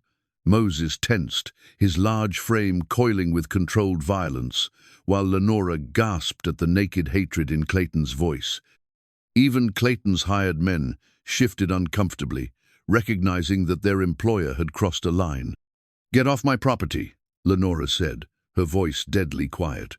"Now." "Not until I get some answers." Clayton turned to Moses, his face flushed with anger and something that might have been fear. "You think you're clever, don't you? Think you can hide behind a white woman's skirts and no one will figure out what you really are?" "I'm a man trying to earn an honest living," Moses replied calmly, though his voice carried undertones of steel. "Nothing more, nothing less. You're a liar and a criminal, and I'm going to prove it." Clayton stepped closer, trying to use his position and authority to intimidate. "When I do, you'll hang for what you've done, and she'll lose everything for harboring you." "And what if you're wrong?" Moses asked quietly. "What if I'm exactly what I appear to be, freedman, looking for work, who was lucky enough to find an employer who judges men by their character instead of their color? Then I'll apologize and leave you alone." Clayton's smile was cold and predatory. "But we both know that's not what you are, don't we?" The standoff might have continued indefinitely, but the arrival of another rider broke the tension. Sarah came galloping up the path from town, her usually composed demeanor shattered by obvious panic. "Mrs. Bellamy," she called, pulling her horse to a stop near the group. "You need to come quickly. There's been trouble in town." "What kind of trouble?" Lenora asked, though she feared she already knew. "Morrison and his men found one of the escaped prisoners hiding in the old mill. When they tried to take him alive, he fought back." Sarah's voice was breathless with urgency. "He's dead, ma'am. Shot down like a dog in the street." The news hit like a thunderbolt. One of Moses's fellow prisoners was dead, which meant the hunt was intensifying. It also meant that Morrison was getting closer to completing his mission, and his attention would soon focus entirely on the remaining fugitives. "How many others are still missing?" Clayton asked, his interest sharp and focused. "Just one, according to Morrison. The big one, the killer." Sarah's eyes flickered nervously to Moses, then away. "They're saying he's the most dangerous of the lot, that he won't be taken alive." Clayton's smile was triumphant. "Well then, looks like our mysterious foreman here might want to start looking for work elsewhere. Dangerous times for large men traveling alone." The threat was barely veiled, but Moses met it with calm dignity. "I appreciate the concern, but I'm happy with my current employment. We'll see how long that lasts." Clayton remounted his horse, his mission accomplished. He had delivered his legal threat, confirmed his suspicions about Moses, and established that the net was closing around them. "Good day, Lenora. I do hope you'll reconsider your position before it's too late." After Clayton and his men rode away, the three of them stood in silence, each processing the implications of what had just occurred. The death of one prisoner meant that the authorities were playing for keeps, and Moses's continued freedom was becoming more precarious by the hour. "We need to talk," Lenora said finally. "All of us." They gathered in the kitchen, where Sarah served coffee with hands that shook slightly. The older woman had been loyal through everything, but the strain was showing. She was frightened for herself, for Lenora, and for the dangerous game they were all playing. "I think it's time I moved on," Moses said without preamble. "That man is going to keep pushing until he finds proof, and when he does, you'll lose everything." "No." Lenora's response was immediate and firm. "I won't let Clayton's threats drive you away. It's not just Clayton anymore. Morrison is closing in, and now they know there's only one prisoner left to find." Moses met her eyes across the table. How long do you think it'll take them to put the pieces together? Long enough for us to figure out another solution. What solution? This was always temporary, Lenora. We both knew that. Did we? Because it doesn't feel temporary to me. Lenora reached across the table, taking his hand in full view of Sarah, who gasped at the intimate gesture. It feels like the most permanent thing in my life. Sarah found her voice. Mrs. Bellamy, you can't be serious. The danger. I'm tired of living in fear of danger, Lenora interrupted. I'm tired of letting other people's hatred determine how I live my life. But ma'am, if they find out about your feelings for each other, Sarah's voice trailed off, unable to voice the terrible consequences they all knew awaited interracial couples in the territory. Then we'll face those consequences when they come. Lenora squeezed Moses's hand. But I won't give up something real and meaningful because small-minded people can't see past the color of our skin. Moses pulled his hand away, gently but firmly. Lenora, you're not thinking clearly. The man they killed today, he died because he wouldn't surrender. You think they'll treat me any different? You think they'll give us a chance to explain or defend ourselves? Then what do you suggest? That you disappear into the mountains and hope for the best? That I pretend this never happened and go back to my lonely existence? I suggest you accept reality. Moses's voice carried pain but also determination. We had something beautiful for a little while, but beautiful things don't always last. Sometimes the kindest thing you can do is let them go before they turn ugly. Lenora stared at him, seeing the resolve in his dark eyes, but also the love he was trying to sacrifice for her safety. It was the same protective instinct that had driven him to defend his sister, the same nobility that had made her fall in love with him in the first place. And what if I don't want to let go? She asked quietly. Then I'll have to make the choice for both of us. Moses stood, his decision clearly made. Because I love you too much to watch you destroy yourself for my sake. The kitchen fell silent except for the ticking of the mantel clock and Sarah's quiet weeping. Outside, the apple blossoms continued to bloom, oblivious to the human drama playing out beneath their branches. Somewhere in the distance, the sound of riders suggested that the hunt was continuing, that time was running out for all of them. But in that moment, surrounded by the simple domesticity of the kitchen where they had shared so many quiet conversations, Lenora and Moses faced the hardest truth of all that. Love alone might not be enough to overcome the hatred and prejudice arrayed against them. The apple blossom she had picked that morning lay forgotten on the table between them, its delicate petals already beginning to brown at the edges. Like their love, it was beautiful but fragile, destined to wither unless it found the right conditions to take root and grow. Whether those conditions existed in 1,869 Wyoming Territory remained to be seen. The discovery came 3 days later, hidden in the false bottom of Moses's small traveling bag, the one possession he had managed to salvage from the wagon wreck. Lenora found it while helping him mend a torn shirt, her fingers catching on an irregularity in the leather. When she pressed it, a hidden compartment opened, revealing documents that would change everything they thought they knew about Moses's past.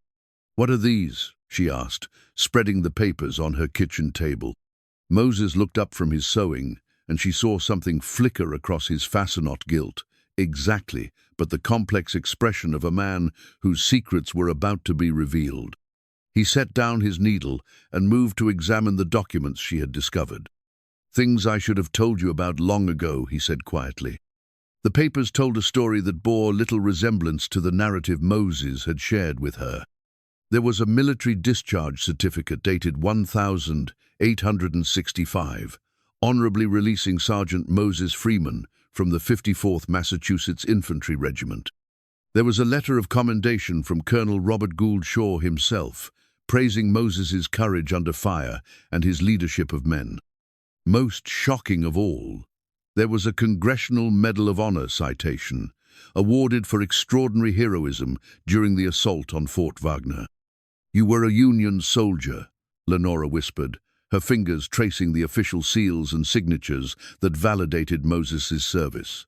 "Not just a soldier, a decorated hero. I was a lot of things during the war. Moses sat heavily in the chair across from her, his eyes fixed on the documents that represented a life he had tried to leave behind. Hero wasn't one I claimed for myself. But this medal, this commendation, Moses, you saved lives. You led men into battle for the Union cause. Lenora looked up at him with new understanding. Why didn't you tell me? Because it didn't matter. Hero or criminal, decorated soldier or escaped prisoner, none of it changes the color of my skin or what that means in this territory. Moses's voice carried the weight of bitter experience. If anything, it makes things worse. White folks don't like the idea of Negroes with military training and combat experience. Lenora studied the medal, a simple bronze star that represented extraordinary valor. Tell me what happened, all of it. Moses was quiet for a long moment, clearly struggling with memories he had worked hard to bury. When he finally spoke, his voice was distant, as if he were describing events that had happened to someone else. I was born a slave in Georgia, like I told you, but when the war started, I ran north and joined the 54th Massachusetts. Figured if I was going to fight for freedom, might as well do it official-like.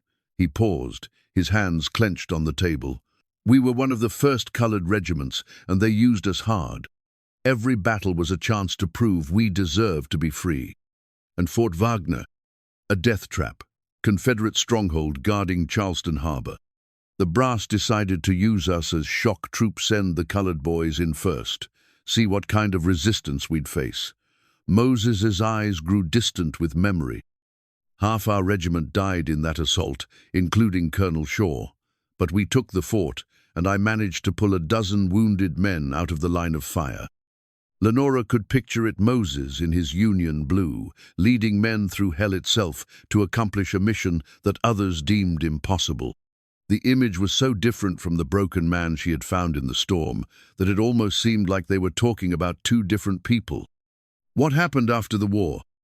Same thing that happened to most colored soldiers. We got mustered out and told to make our own way in the world.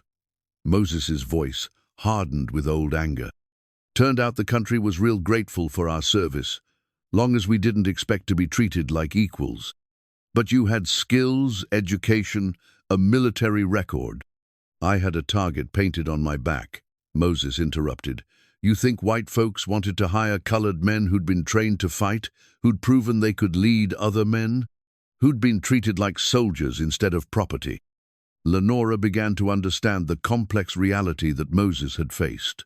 His military service, rather than opening doors, had made him a threat to the established order. A decorated Negro veteran was dangerous precisely because he had proven his equality in the most fundamental way possible. So you went back to Georgia? Went back to find my sister. Found her working for the same man who'd owned us both. Except now he was paying her wages that barely covered food and shelter. Found her pregnant by his son, who'd been forcing himself on her since she turned 15. The pieces began falling into place. Moses hadn't simply defended his sister from a random attack. He had confronted the ongoing abuse of a woman who had thought emancipation would protect her from the very horrors slavery had made legal. The man you killed was the owner's son. Been raping my sister for 2 years, got her pregnant twice. First baby died, second one she lost when he beat her for refusing him. Moses's voice was flat, emotionless, but Lenora could see the pain in his eyes. I came home from war expecting to find her free. Instead, I found her trapped in a different kind of slavery. What did you do? What I should have done years earlier. I confronted him, told him to leave her alone. He laughed, said a nigger soldier didn't scare him, that he'd do what he wanted with his property. She wasn't his property anymore. Try telling him that. He pulled a gun on me, said he'd kill any uppity nigger who forgot his place. Moses's hands trembled slightly on the table. I'd been trained to disarm men, to fight for my life. When he pointed that gun at me, everything I'd learned in the war took over. Lenora could imagine the confrontation, a decorated veteran facing off against a man who refused to accept that the world had changed, that the war had ended, slavery not just legally but morally. Moses had used his military training to defend himself and his sister, only to discover that justice for colored soldiers was very different from justice for white citizens. The trial was a joke. His father testified that I'd attacked his boy unprovoked, that I was a dangerous veteran who couldn't adjust to civilian life. They brought in character witnesses who swore I'd always been violent and uncontrollable. Moses laughed bitterly. Funny thing was, my military record actually worked against me. Prosecutor argued that training colored men to kill had turned us into a threat to decent society. And your sister? They wouldn't let her testify. Said colored women couldn't be believed against white men, especially in matters of intimacy. Moses's voice broke slightly. She tried to speak up for me anyway, and they threatened to charge her as an accessory. Lenora felt sick at the injustice of it all. Moses had served his country with distinction, earned the highest military honors, and been rewarded with a legal system that refused to acknowledge his humanity or his sister's suffering. How did you end up on that prison wagon? Sentenced to 20 years hard labor, was being transferred from the county jail to the territorial prison when the storm hit. Moses met her eyes. Guards figured it was easier to save themselves than worry about protecting their prisoners. Cut us loose and ran for shelter, left us chained to a wagon in a blizzard. But your papers, why didn't you use them at trial? Your military record, your medal? I tried. Prosecutor said they were forgeries, that no colored man could have earned such honors. Said even if they were real, military service didn't give me the right to kill white citizens. Moses shrugged. Judge agreed. Said the medal proved I was trained to be violent, not that I was a hero. Lenora stared at the documents spread across her table, each one a testament to Moses's service and sacrifice. The Congressional Medal of Honor alone should have guaranteed him respect and recognition, but instead it had been used as evidence of his dangerousness. Moses, this changes everything. These papers prove you're not just some escaped criminal, you're a decorated veteran who was railroaded by a corrupt system. Does it change anything, though? Really? Moses's voice was gentle but realistic. You think Morrison cares about my war record? You think Clayton will be impressed by a medal? You think the people in town will suddenly decide a colored man deserves justice? It might matter to some people, to the territorial governor, to federal officials, who are all appointed by politicians who want to keep the peace, not stir up trouble over the rights of colored veterans. Moses gathered the papers, preparing to return them to their hiding place. These documents are just pieces of paper, Lenora.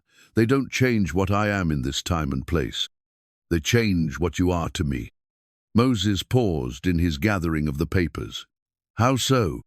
You're not just a good man who made a hard choice. You're a hero who's been persecuted for doing what was right, a soldier who fought for freedom and was denied the very freedom he fought for. Lenora's voice grew stronger, more determined. You deserve better than to hide in my barn and pretend to be something less than you are. What I deserve and what I can have are two different things. Maybe, but maybe it's time to stop accepting injustice and start fighting for what's right. Lenora stood, pacing to the window where she could see the orchard in bloom. You have documentation of your service, proof of your character, evidence that you were defending your family. That has to count for something. It counted for a 20-year prison sentence. In a Georgia courthouse, by Georgia judges, following Georgia laws, Lenora turned back to him, her eyes bright with possibility. But this is Wyoming Territory, under federal jurisdiction. The men who are hunting you are bounty hunters, not federal marshals. Maybe it's time to stop running and start fighting. Moses stared at her, as if she had suggested they sprout wings and fly. Lenora, you can't be serious. You want me to turn myself in and hope that territorial justice works better than Georgia justice? I want you to stop hiding from who you are. She moved back to the table, spreading out his military papers. These documents prove you're a hero, Moses. Maybe it's time the world knew that. Heroes get killed just as dead as criminals when they have black skin. Sometimes. But sometimes they inspire others to be better than they were. Lenora met his eyes across the table. And sometimes they find that there are more good people in the world than they realized. Moses studied her face, seeing the determination there, but also the love that was driving her to take impossible risks. She believed in justice, in the power of truth to overcome prejudice, in the possibility that his military service might actually mean something. He wished he could share her faith, but he had learned too much about the world's capacity for injustice to believe that medals and commendations could overcome the fundamental reality of his situation. Still, looking at her eager face, he found himself wondering if perhaps there was another way forward, one that didn't involve hiding or running or pretending to be less than he was. "What exactly are you proposing?" he asked finally. "I'm proposing we stop playing by their rules and start making our own." Lenora's smile was fierce with possibility. "I'm proposing we tell the truth, all of it, and see what happens when people have to choose between their prejudices and documented proof of your heroism. And if they choose their prejudices, then at least we'll know we tried. At least we'll know we didn't give up without a fight." Moses looked at the woman who had saved his life and was now proposing to risk everything for his vindication. She was either the bravest person he had ever met or the most foolishly optimistic, probably both. But as he looked at his Congressional Medal of Honor lying on her kitchen table, he found himself wondering if perhaps it was time to stop being ashamed of what he had accomplished and start demanding the respect he had earned. The question was whether Wyoming Territory in 1869 was ready for a decorated Negro war hero to stand up and demand justice. There was only one way to find out. The plan that emerged from their kitchen table discussion was audacious in its simplicity. Moses would present himself to the territorial authorities, not as an escaped prisoner, but as a decorated Union veteran seeking federal protection from a corrupt state conviction. Lenora would use her social position and Thomas's connections to demand a proper hearing, armed with Moses's military records and the moral authority that came with his service. It was dangerous, potentially suicidal, but it offered something that hiding and running never could: the possibility of actual vindication rather than mere survival. "We'll need allies," Lenora said as they refined their strategy. "People with influence who might be sympathetic to your cause. Who's going to take the side of a colored man against the entire legal system?" "More people than you might think." Lenora had been considering this aspect carefully. "There are Union veterans in the territory, men who served with colored troops and know their worth. There are federal officials who take their oath seriously. There are even some business leaders who value justice over prejudice." Moses remained skeptical, but he had agreed to try, and that was enough to build upon. They spent the next 3 days preparing their case, gathering documentation, and identifying potential supporters. Sarah, despite her fears, proved invaluable in this effort, using her connections in town to discreetly gauge attitudes and identify allies. The breakthrough came from an unexpected source: Dr. Henley, the town physician who had treated Moses's injuries after the storm. When Sarah mentioned Moses's military service during a casual conversation, the doctor's interest was immediately piqued. "A Congressional Medal of Honor?" Dr. Henley asked when he arrived at the house that evening. "Are you certain?" Moses produced the documentation, watching as the elderly physician examined it with the careful attention of someone who understood its significance. Dr. Henley had served as a surgeon during the war and had seen firsthand the courage of colored troops. "Sergeant Freeman," he said after reviewing the papers, "I remember hearing about Fort Wagner, about the colored regiment that took the fort. You were there?" "Yes, sir." "And you received this medal for your actions?" "For pulling wounded men out of the line of fire. Seemed like the right thing to do at the time." Dr. Henley studied Moses with new respect. "Son, this medal represents the highest honor our nation can bestow. Any man who earned it deserves better treatment than what you've received." "Doctor," Lenora interjected, "Moses was convicted of a crime in Georgia, but the circumstances were—" "I don't care what he was convicted of, Dr. Dees," Henley interrupted. "A man who earned the Congressional Medal of Honor defending the Union deserves a fair hearing, not a kangaroo court in some backwater Georgia town." The doctor's support was more valuable than they had dared hope. As one of the territory's most respected citizens and a Union veteran himself, Dr. Henley's endorsement could influence others. He agreed to speak with federal officials and to help arrange a proper hearing for Moses's case. But their planning was interrupted by urgent news from town. Morrison and his bounty hunters had grown frustrated with their lack of progress and were escalating their search methods. They had begun conducting house-to-house searches, using intimidation and violence to extract information from reluctant citizens. "They beat old Peterson half to death yesterday," Sarah reported after returning from her weekly shopping trip.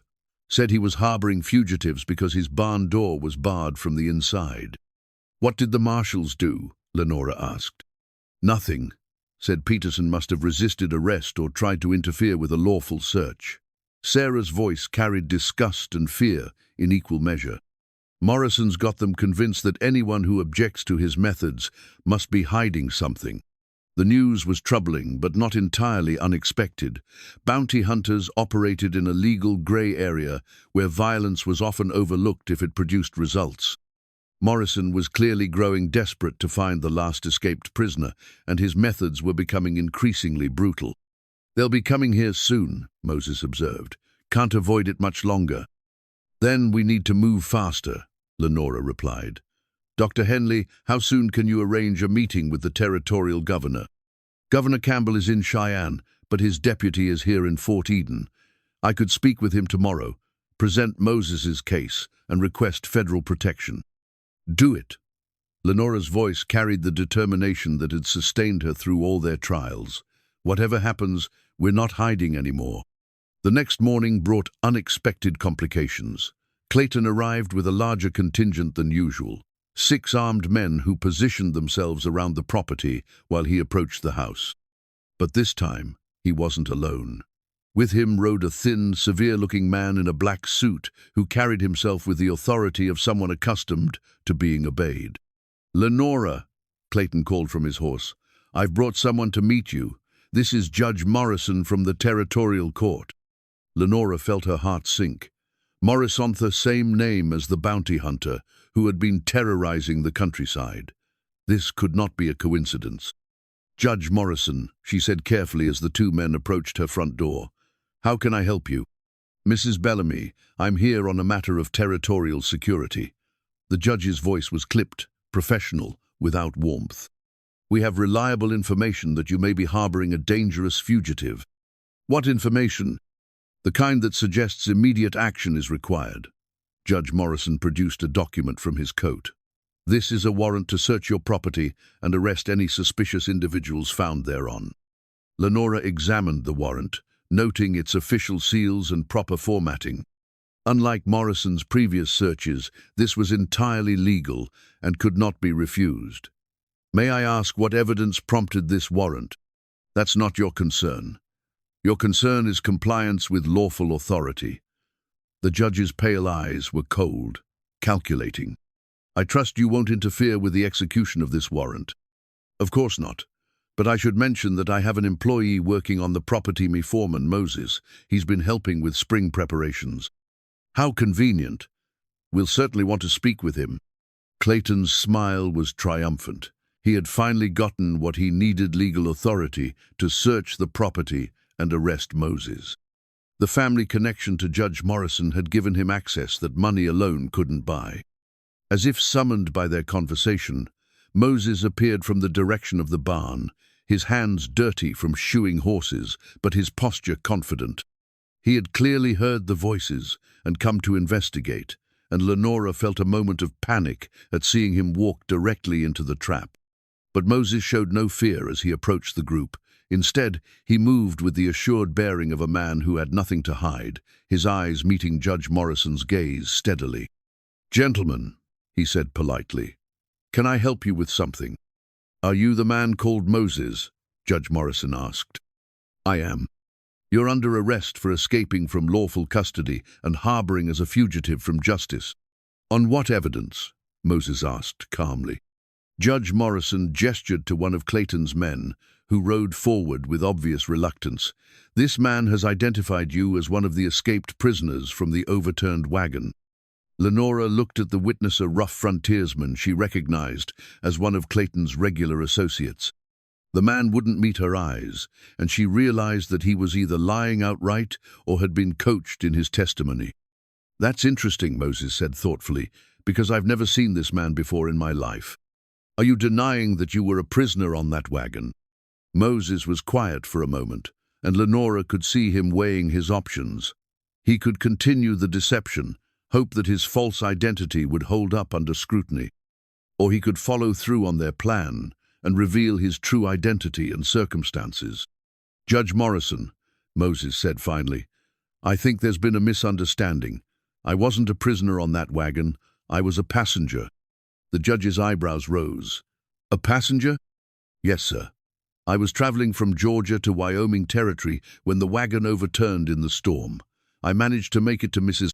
Bellamy's property, where she was kind enough to give me shelter and employment." "Can you prove this?"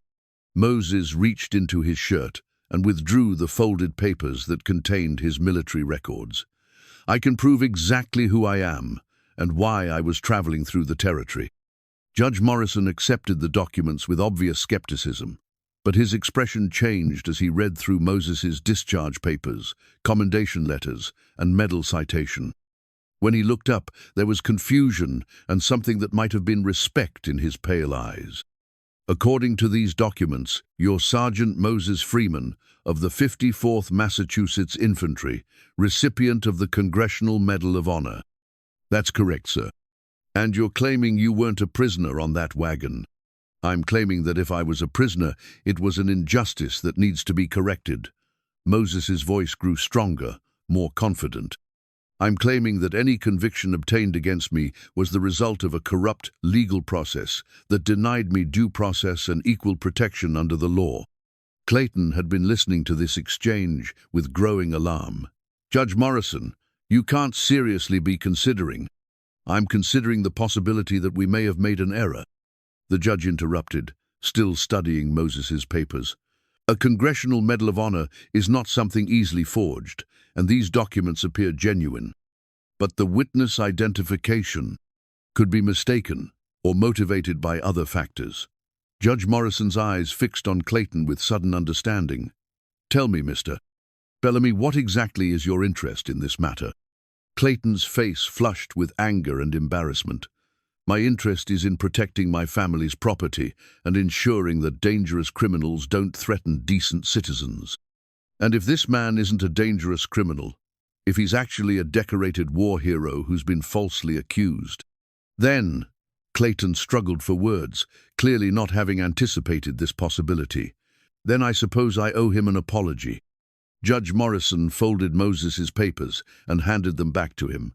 "Sergeant Freeman, I'm going to need to investigate these claims further. In the meantime, you're not under arrest, but I would appreciate it if you remained available for questioning." "Of course, sir. I'll be right here, working for Mrs. Bellamy." "Mrs. Bellamy," the judge turned to Lenora, "thank you for your cooperation. I apologize for any inconvenience this may have caused." As the judge and his party prepared to leave, Clayton made one last, desperate attempt to salvage his scheme. "Judge Morrison, even if this man's papers are genuine, he was still convicted of murder in Georgia. That conviction stands regardless of his military service." "Does it?" The judge's voice was thoughtful. "I'll need to review the case files and determine whether territorial or federal jurisdiction applies. A Union veteran's case might fall under federal authority, especially if there are questions about the fairness of his trial." Clayton's face went white as he realized the implications. If Moses's case fell under federal jurisdiction, it would be beyond local influence, beyond the reach of Clayton's connections and schemes. Worse, if Moses was vindicated, Clayton's attempts to manipulate the situation would be exposed as what they were: calculated effort to destroy an innocent man for personal gain. "Judge Morrison," Clayton said desperately, "surely you're not going to take the word of a decorated Union veteran over the word of men who may have personal motives for wanting him discredited." The judge's voice carried a warning that Clayton was wise enough to heed. "I think that's exactly what I'm going to do, pending a full investigation." After the judicial party departed, Lenora, Moses, and Sarah gathered in the kitchen to process what had just occurred. They had narrowly avoided disaster, but the reprieve felt temporary and fragile. "That went better than expected," Lenora said, though her voice carried the strain of the morning's tension. "Did it?" Moses asked. "All we've done is buy time. Clayton isn't going to give up, and neither is the bounty hunter Morrison. If anything, we've made ourselves bigger targets." But Judge Morrison seemed willing to listen, to consider the possibility that you were wrongly convicted. One judge out of how many? And even if he's sympathetic, he's still operating within a system that's designed to protect white interests over colored rights. Moses moved to the window, checking to ensure they weren't still being watched. "We've shown our hand now, Lenora. There's no going back to hiding." Sarah, who had been uncharacteristically quiet during the confrontation, finally found her voice. "Mrs. Bellamy, I think you should know there's been talk in town about you and Moses, about the nature of your relationship." Lenora felt ice form in her stomach. "What kind of talk?" "The kind that could get you both killed." Sarah's voice was barely above a whisper. "People are saying that no white woman would risk so much for a colored man unless there was more than Christian charity involved." "Let them talk," Moses said firmly. "Their talk can't hurt us any more than we're already hurt." "Can't it?" Sarah turned to him with eyes wide with fear. "You don't understand what happens to couples like you in places like this. The law might protect you from false accusations, but it won't protect you from a lynch mob." The brutal truth of her words settled over them like a shroud. They had been so focused on the legal threats that they had almost forgotten the extra-legal violence that awaited interracial couples who defied social conventions. No amount of military heroism would protect Moses from a rope if people decided he had crossed certain lines. "Then what do you suggest?" Lenora asked. "That we give up? That Moses disappears and I pretend this never happened?" "I suggest you both leave," Sarah said urgently. "Tonight, while you still can. Go somewhere where his military service matters more than the color of his skin. Go somewhere where love is stronger than hatred." "Where would that be?" Moses asked gently. "What magical place exists where a colored man and a white woman can live openly without fear?" Sarah had no answer, because they all knew there was no such place in 1869 America. The frontier was supposed to offer new beginnings and fresh starts, but it had brought its prejudices and hatreds along with its hopes and dreams. "I won't run," Lenora said finally. "I won't give them the satisfaction of driving me away from my own home, even if staying means dying." Even then, Lenora's voice carried the steel that had sustained her through all their trials. "Thomas and I came here to build something better than what we left behind. Maybe this is my chance to finish what we started." Their planning was interrupted by the arrival of Dr. Henley, who brought news from his meeting with the territorial deputy governor. The federal official had been intrigued by Moses's case and was willing to conduct a formal review of his conviction, but the process would take weeks or months to complete. "Can we last that long?" Dr. Henley asked after explaining the situation. "We'll have to," Lenora replied. "What choice do we have?" "You could accept my offer of medical evacuation," the doctor suggested. "I could claim that Moses needs specialized treatment only available in Denver or San Francisco, get you both away from here legally and safely." It was a generous offer, but Moses shook his head. "Running away doesn't solve anything. It just means the next colored man who comes through here will face the same injustice. And staying might mean you don't live to help the next man. Or it might mean he lives in a world where justice actually means something." Dr. Henley studied Moses with the careful attention he usually reserved for difficult diagnoses. "You really believe you can change minds here? Make people see past their prejudices?" "I believe I have to try. For my sister, for the men who died at Fort Wagner, for everyone who's been told they don't matter because of the color of their skin." Moses's voice carried conviction born of suffering and hope. "Maybe I'll fail, but at least I'll fail fighting for something that matters." The doctor nodded slowly, recognizing the moral courage that had earned Moses his medal and was now driving him toward what might be another hopeless battle. "Then you'll need more than courage. You'll need strategy, allies, and a great deal of luck." "We have strategy," Lenora said. We're going to tell the truth and demand justice. And allies.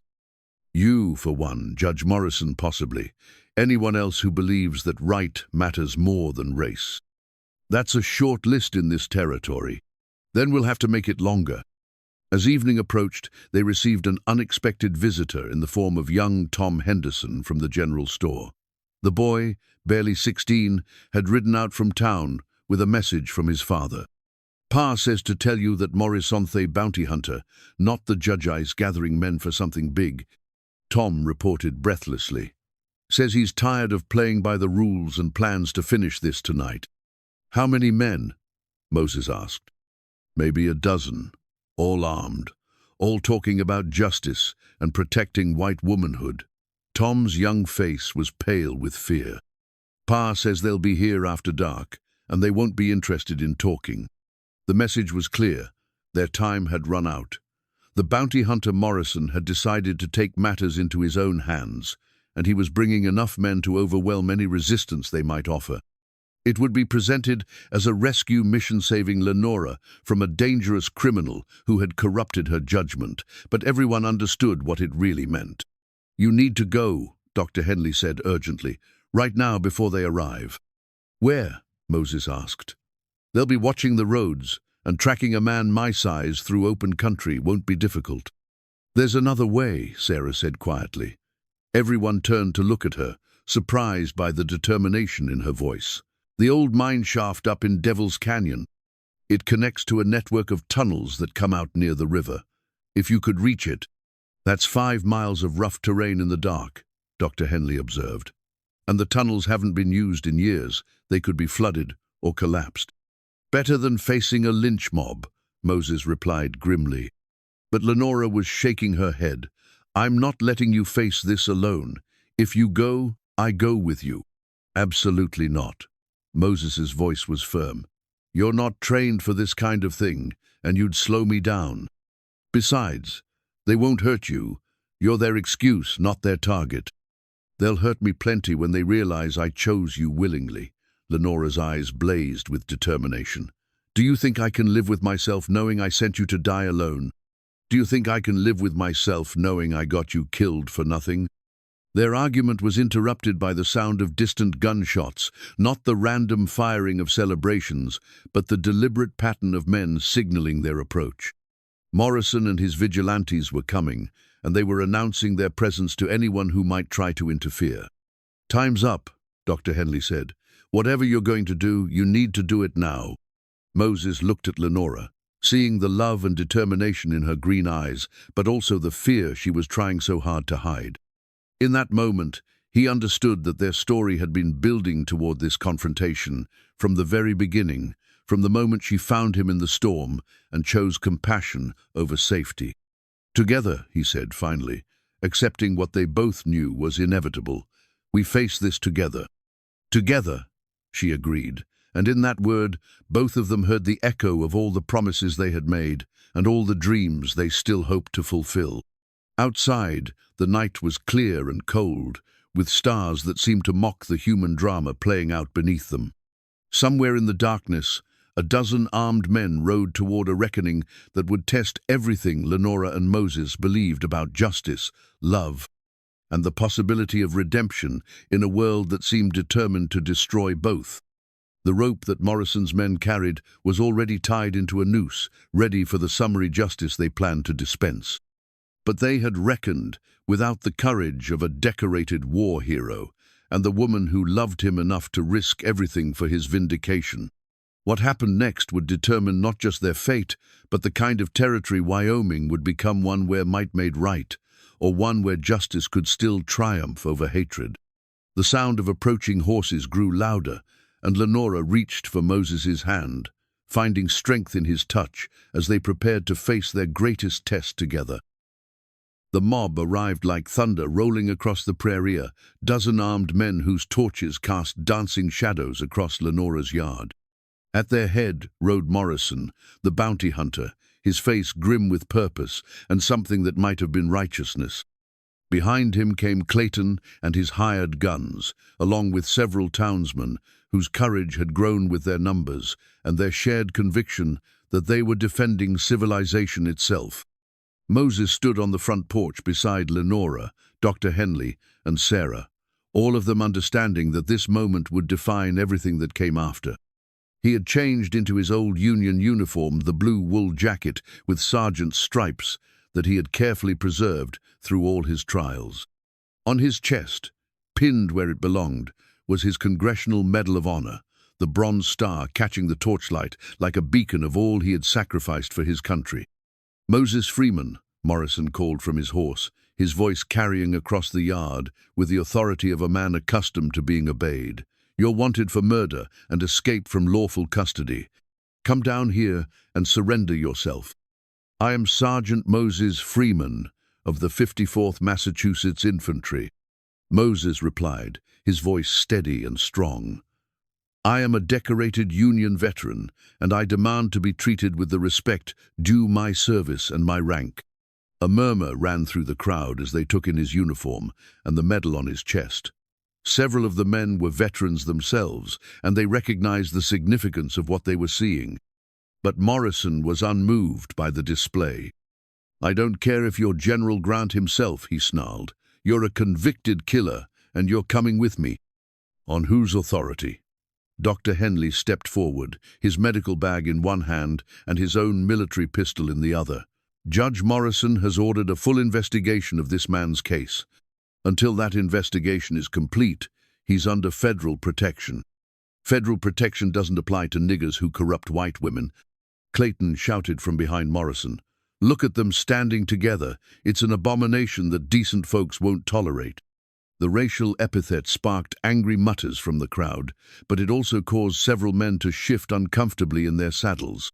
They had come to arrest an escaped prisoner, not to lynch a decorated veteran whose only crime might be loving someone society said he shouldn't. "Mrs. Bellamy," Morrison tried a different approach, his voice becoming almost reasonable. "You're clearly not thinking straight. This man has used your kindness against you, made you believe his lies and manipulation. Come away from him now, and we'll overlook your temporary lapse in judgment." "My judgment is perfectly clear," Lenora replied, moving closer to Moses in a gesture that was both protective and defiant. "I know exactly who this man is and what he represents. He's a hero who fought for this country's freedom, a man of integrity who deserves better than the injustice he's received." "He's a killer who's bewitched you with his smooth talk and probably worse," Clayton snapped. "Any white woman who would debase herself with a—" "Enough." The voice that cut through Clayton's tirade belonged to Tom Peterson, an older man who had served with distinction in the Union cavalry. He rode forward, his weathered face grave with the weight of what he was seeing. "I fought alongside colored troops during the war, seen them bleed and die for the same flag we all served. If this man earned the Medal of Honor, he's earned the right to a fair hearing." "Peterson, you old fool," Morrison snarled. "Don't let sentiment cloud your judgment. This nigger killed a white man in cold blood." "Did he? Or did he defend his family from a rapist?" Peterson's voice carried the moral authority of a man who had seen too much injustice to stomach more. "I've heard the stories about what really happened in Georgia. Sounds to me like he did what any decent man would do."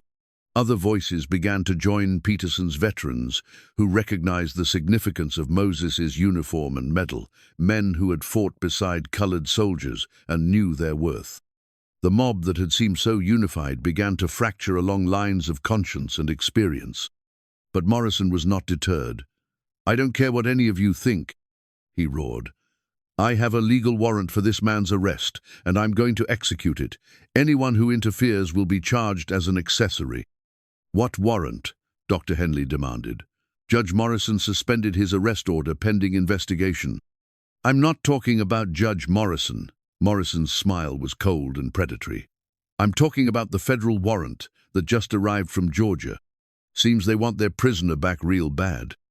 Morrison produced a document from his coat, waving it in the torchlight, where everyone could see its official seals and stamps. Lenora felt her heart sink as she realized that the federal protection they had counted on might not be enough to save Moses from extradition back to Georgia. "That warrant is based on a fraudulent conviction," Moses said calmly. I demand the right to contest it in federal court. You can contest it from a jail cell, Morrison replied. Now come down here, or we'll come up there and get you. I don't think you will. The new voice belonged to Judge Morrison, who emerged from the shadows at the edge of the property with a contingent of territorial marshals. He had clearly been waiting and watching, perhaps hoping the situation would resolve itself peacefully, but prepared to intervene if necessary. Judge Morrison, the bounty hunter called, his confidence wavering slightly. I have federal authority here. Do you? Let me see that warrant. Morrison rode forward and handed over the document, which Judge Morrison examined carefully by torchlight. After several long minutes, he looked up with an expression of barely controlled anger. This warrant is fraudulent, he announced. The seals are wrong, the signatures are forged, and the legal language is incorrect. Someone has gone to considerable trouble to create false federal documents. The crowd erupted in confused voices as the implications of this revelation sank in. Morrison had come with what he claimed was federal authority, but that authority was based on forged documents. Someone had been willing to commit federal crimes to ensure Moses's capture. That's impossible, Clayton protested, but his voice carried no conviction. The warrant came through proper channels. Channels that you arranged. Judge Morrison's gaze fixed on Clayton with prosecutorial intensity. Tell me, Mr. Bellamy, how much did you pay to have these documents created? And who did you pay? Clayton's face went white as he realized the trap closing around him. In his desperation to destroy Moses and gain control of Lenora's property, he had crossed into federal criminality. Forging federal documents was a serious crime that could result in lengthy prison sentences. I don't know what you're talking about, Clayton stammered. I think you do, and I think a federal investigation will prove it. Judge Morrison turned his attention back to the crowd. Gentlemen, you've been deceived. There is no valid warrant for Sergeant Freeman's arrest. Anyone who attempts to detain him will be committing kidnapping under territorial law. The revelation shattered what remained of the mob's unity. Men who had come believing they were serving justice began to drift away, unwilling to commit crimes based on lies and forged documents. But Morrison and his core group of followers were not so easily deterred. I don't care about warrants or judges or any of your legal nonsense, Morrison snarled. This nigger has corrupted a white woman, and that's enough justification for any decent man. Decent men don't form lynch mobs based on lies, Peterson replied sharply. Decent men don't forge federal documents or threaten innocent people. Innocent? Morrison's laugh was harsh and ugly. Look at them standing together like they're equals. Look at the way she protects him, the way he looks at her. You think there's anything innocent about that? Moses stepped forward, his large frame imposing even in the face of armed enemies. You're right, he said quietly. There's nothing innocent about love. It's the most dangerous, powerful, transformative force in the world. It makes people brave enough to risk everything for what they believe in. Love? Morrison spat. Is that what you call it when a beast corrupts a white woman?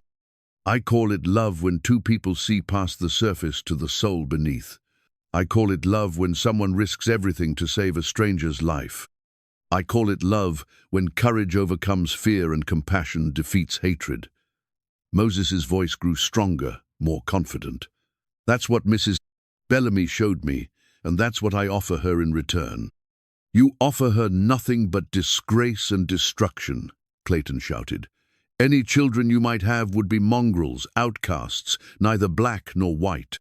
Any children we might have would be free, Lenora said, stepping forward to stand beside Moses. Free to choose their own paths, free to love whom they choose, free to build the kind of world we can only dream of. The crowd had grown silent, transfixed by the drama playing out before them. Here was a decorated war hero and a refined lady openly declaring their love in defiance of every social convention, every legal barrier, every threat their society could devise. Some saw it as an abomination that needed to be stopped at any cost. Others saw it as a kind of courage they had never encountered, a love so pure and strong that it transcended the artificial boundaries of race and class. Enough talking, Morrison declared, drawing his pistol. This ends now. But as he raised the weapon, Tom Peterson's cavalry saber was suddenly at his throat, the blade reflecting torchlight like captured lightning. I don't think it does, Peterson said quietly. I think this is where it begins. The standoff that followed Peterson's intervention was electric with tension.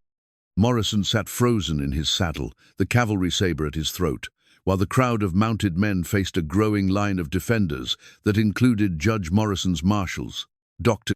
Henley, and several Union veterans who had been moved by Moses's words and dignified bearing. This is your last chance, Peterson said quietly, his blade steady against Morrison's neck. Ride away now, and we'll forget this ever happened. Try to hurt these people, and you'll answer to every decent man in this territory. You're making a mistake, old man, Morrison rasped. This won't end here. There are more of us than there are of you, and we won't stop until... His words were cut off as Moses stepped down from the porch, moving with the confident stride of a man who had faced worse enemies than a collection of frontier bigots. He walked directly to Morrison's horse, looking up at the bounty hunter with calm dignity. Mr. Morrison, Moses said, his voice carrying clearly across the yard. I want to thank you. The unexpected words caught everyone off guard. Morrison stared down at him in confusion, while even Peterson blinked in surprise. Thank me? Yes, sir. You've given me something I never expected to have the chance to stand up for what's right instead of running away from what's wrong. Moses reached into his shirt and withdrew his Congressional Medal of Honor, holding it up where the torchlight could illuminate its bronze surface. I earned this medal at Fort Wagner, pulling wounded soldiers out of the line of fire while Confederate bullets filled the air around us. You know what I learned that day? I don't care what. I learned that courage isn't about not being afraid. It's about being afraid and doing what's right anyway. Moses' voice grew stronger, more commanding. I learned that some things are worth dying for: freedom, justice, the idea that all men are created equal. A murmur ran through the crowd as they listened to this decorated veteran speak about the values he had fought to defend. Even some of Morrison's supporters seemed affected by his words. Today, you've given me another chance to fight for those same values. You've shown me that the war isn't over, that there are still battles to be fought between those who believe in human dignity and those who want to preserve a world built on hatred and fear. Moses turned to face the assembled crowd, his uniform and medal marking him as something they had not expected, not a criminal or a troublemaker, but a genuine American hero who had earned his place in history through service and sacrifice. Some of you fought in the war, he continued, addressing the veterans in the crowd. You know what it means to serve something bigger than yourself, to risk everything for an idea. Well, that's what Mrs. Bellamy did when she found me dying in the storm. She served the idea that human life has value regardless of color. That's what I'm doing now when I stand here and refuse to run. I'm serving the idea that love is stronger than hatred. Pretty words, Morrison snarled, though Peterson's saber kept him from moving. But words don't change what you are. You're right, Moses agreed. Words don't change what I am, but they might change what you are willing to become. He turned his attention to Clayton, who had been growing increasingly agitated as he watched his carefully planned scheme collapse around him. Mr. Bellamy, you're afraid that I'm going to take something from you, Mrs. Bellamy's property, your family's legacy, your position in the community. But the only thing I want to take from you is the right to determine other people's lives based on your prejudices. You have no right to anything, Clayton spat. You're nothing but a decorated war hero. Judge Morrison interrupted, dismounting and walking to where Moses stood. A man who risked his life for the Union cause, a citizen whose service has earned him the full protection of federal law. The judge reached into his coat and withdrew an official documenter, real one this time, with genuine federal seals and signatures. I received this by telegraph an hour ago from the territorial governor. Sergeant Moses Freeman is hereby granted federal protection, pending a full review of his case by federal authorities. Any attempt to harm or intimidate him will be prosecuted as a federal crime. The revelation hit the crowd like a physical blow. Moses was no longer a fugitive to be hunted, but a protected federal witness whose case had attracted attention at the highest levels of territorial government. Furthermore, Judge Morrison continued, Mr. Clayton Bellamy is under arrest for forgery of federal documents, conspiracy to commit kidnapping, and attempted extortion.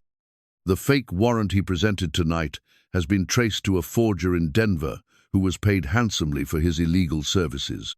Clayton's face went ashen as the marshals moved to arrest him. His grand scheme to gain control of Lenora's property had not only failed, but had destroyed his own freedom and reputation. "This isn't over," he shouted as the marshals bound his hands. "There are others who think like me, others who won't stand for this abomination."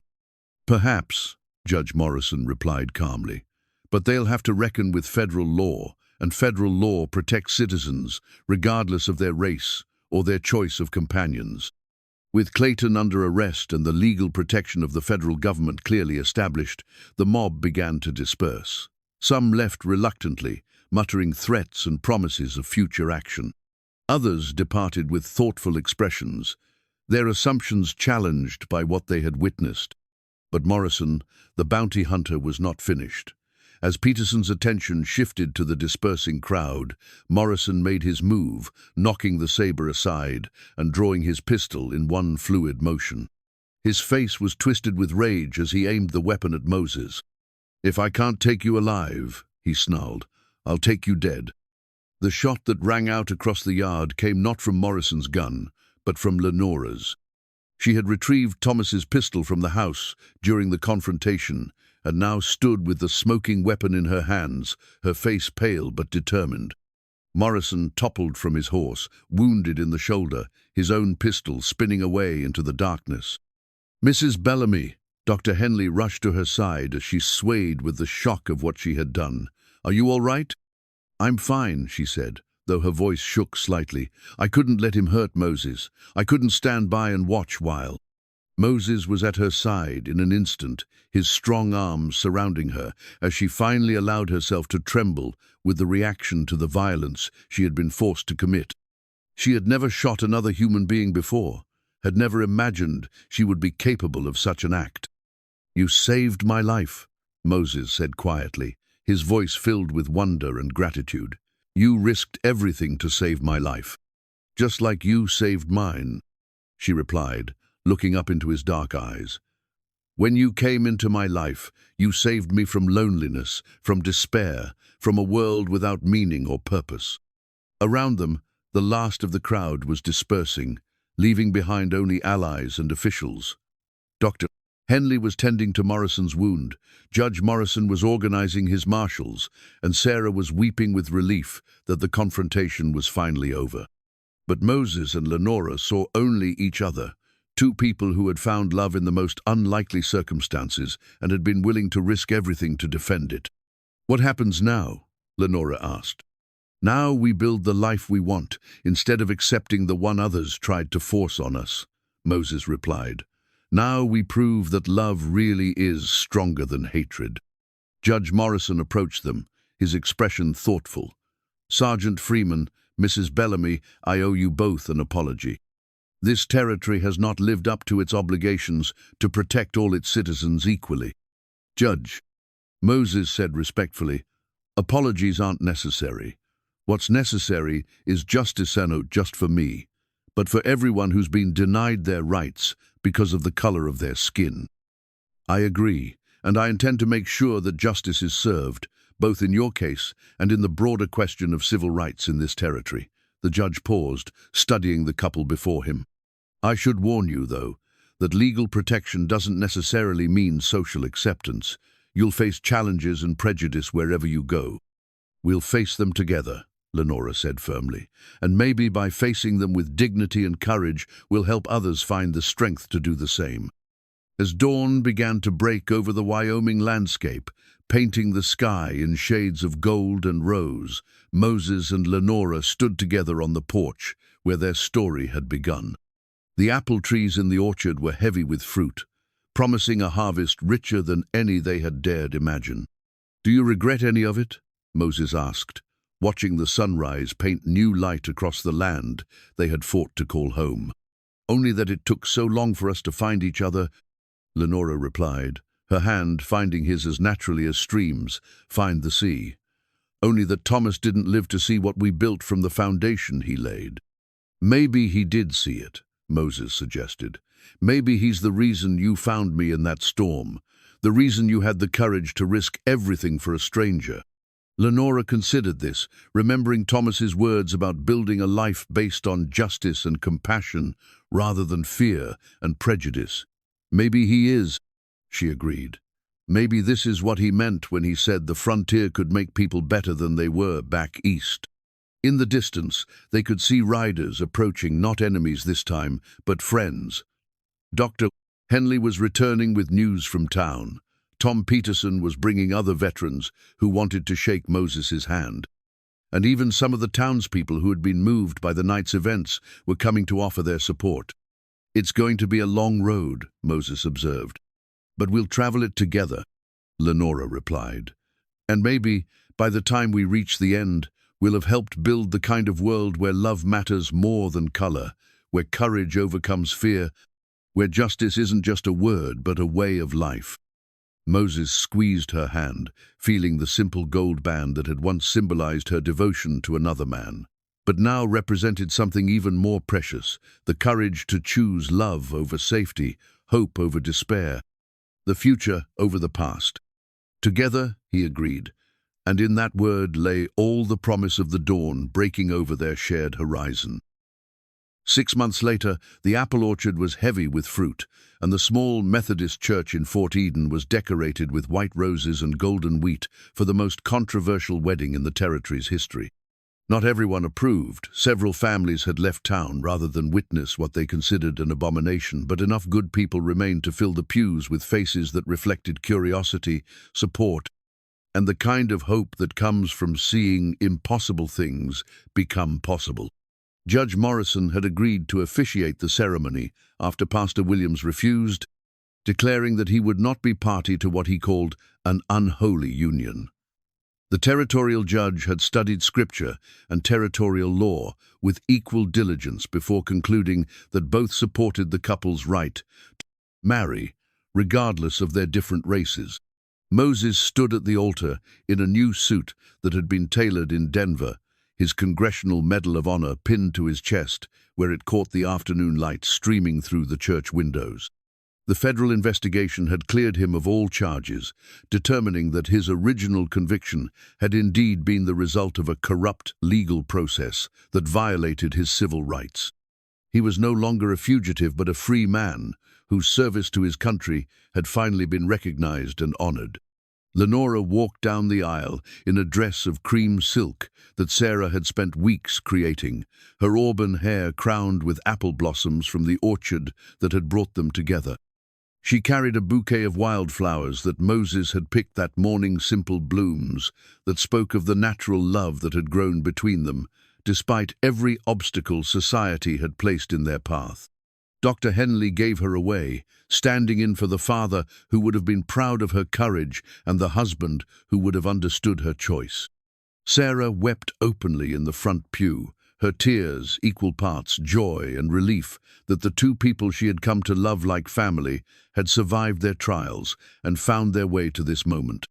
Among the guests were surprising faces, Tom Peterson and a dozen other Union veterans who had come to honor one of their own territorial officials who had been moved by Moses's story, and even some former skeptics who had been changed by witnessing genuine love overcome artificial barriers. "Dearly beloved," Judge Morrison began, his voice carrying clearly through the small church, "we are gathered here today to witness and celebrate the union of two people who have proven that love knows no boundaries, that courage can overcome prejudice, and that the human heart recognizes no color but the pure light of devotion." The ceremony was simple but profound, each word carrying weight earned through struggle and sacrifice.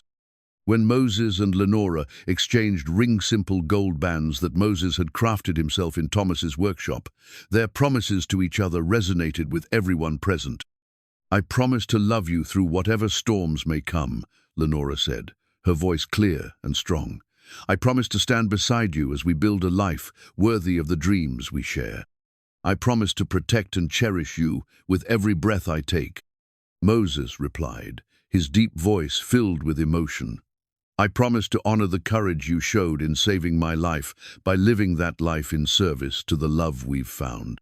When Judge Morrison pronounced them husband and wife, the kiss they shared was both tender and triumphant, a declaration that love had indeed conquered hatred, that two hearts could beat as one regardless of the color of their skin. The reception was held in Lenora Snow, their home, with tables set up in the orchard beneath the apple trees that had witnessed their first stolen moments together. The food was simple but abundant, prepared by Sarah with help from several church ladies who had decided that hospitality mattered more than prejudice. As the afternoon wore on and the sun began to set over the Wyoming mountains, Moses and Lenora found themselves standing in the same spot where they had first admitted their love for each other. The apple trees were heavy with fruit now, their branches bending under the weight of the harvest that represented not just agricultural success, but the fulfillment of promises made in darker times. "Do you remember what you said that first day in the orchard?" Lenora asked, her hand resting on Moses's arm as they watched their guests celebrate beneath the lanterns Sarah had strung between the trees. "That trees want to bear fruit, they just need someone to show them how," Moses replied, his eyes taking in the abundant harvest surrounding them. "Seems like we all needed someone to show us how." Dr. Henley approached them with a glass of wine and news from the territorial capital. "Congratulations, both of you. And Moses, I thought you'd want to know Governor Campbell has appointed you to the Territorial Commission on Civil Rights. Seems your case has inspired some significant changes in how the territory handles racial justice." Moses accepted the news with characteristic humility. "I'm honored, Dr. Henley. But the real work isn't in commissions and committees, it's in changing hearts and minds, one person at a time." "Speaking of which," the doctor continued, "I've had inquiries from 3 other territories about your story. Seems there are other couples facing similar challenges who could use inspiration and legal precedent." Lenora and Moses exchanged glances, understanding the implications. Their personal story had become something larger, a symbol of possibility for others who faced the same prejudices and barriers they had overcome. "We'll help however we can," Lenora said. "No one should have to face alone what we faced together." As the evening deepened and the last guests departed, Moses and Lenora walked hand in hand through their orchard, checking on trees that had been carefully tended and would soon yield their first full harvest under Moses's expert care. The work was peaceful, domestic, utterly normal and yet profoundly revolutionary in a world that had insisted such normalcy was impossible for a couple like them. "I've been thinking about Thomas," Lenora said as they paused beside the tree where he had proposed to her so many years before, "about what he would think of all this. And I think he would say we proved his point that the frontier could make people better than they were back east, that love really could overcome the old hatreds and divisions." She reached up to touch an apple hanging just within reach, its red skin glowing in the moonlight. "I think he would say we built exactly the kind of life he dreamed of." Moses nodded, understanding that Thomas's memory was not a barrier between them, but a bridge to the foundation of principles and dreams upon which they had built their own love story. From the house came the sound of Sarah preparing for the night, banking the fires and securing the doors with the satisfied efficiency of someone whose long fears had finally been put to rest. The older woman had found in their unlikely family something she had lost when her own husband died: purpose, belonging, and the deep satisfaction that comes from witnessing love triumph over hatred. "What happens now?" Lenora asked, echoing the same question she had posed during their darkest hour. "Now we live," Moses replied simply. "We tend our orchard, we help our neighbors, we raise the children we hope to have, and we prove every single day that love is stronger than fear. And when people challenge us, when they say we're wrong, unnatural, dangerous," Moses smiled, his hand finding the pocket where he still carried the wooden cross he had carved during his years in bondage, reminder of faith that had sustained him through the darkest times and brought him to this moment of perfect peace. Then we show them what we've built here, not just a marriage, but a life worth living. We show them that two people who love each other can create something beautiful, regardless of what the world says is possible. They walked back to the house together, past the workshop where Moses had created the horseshoe that symbolized his skill and worth, past the guest room where their love had first taken root during those fragile early days, past the kitchen where they had planned their defiance of an unjust world. In the parlor, the wooden cradle sat finished and waiting, its smooth surfaces glowing in the lamplight.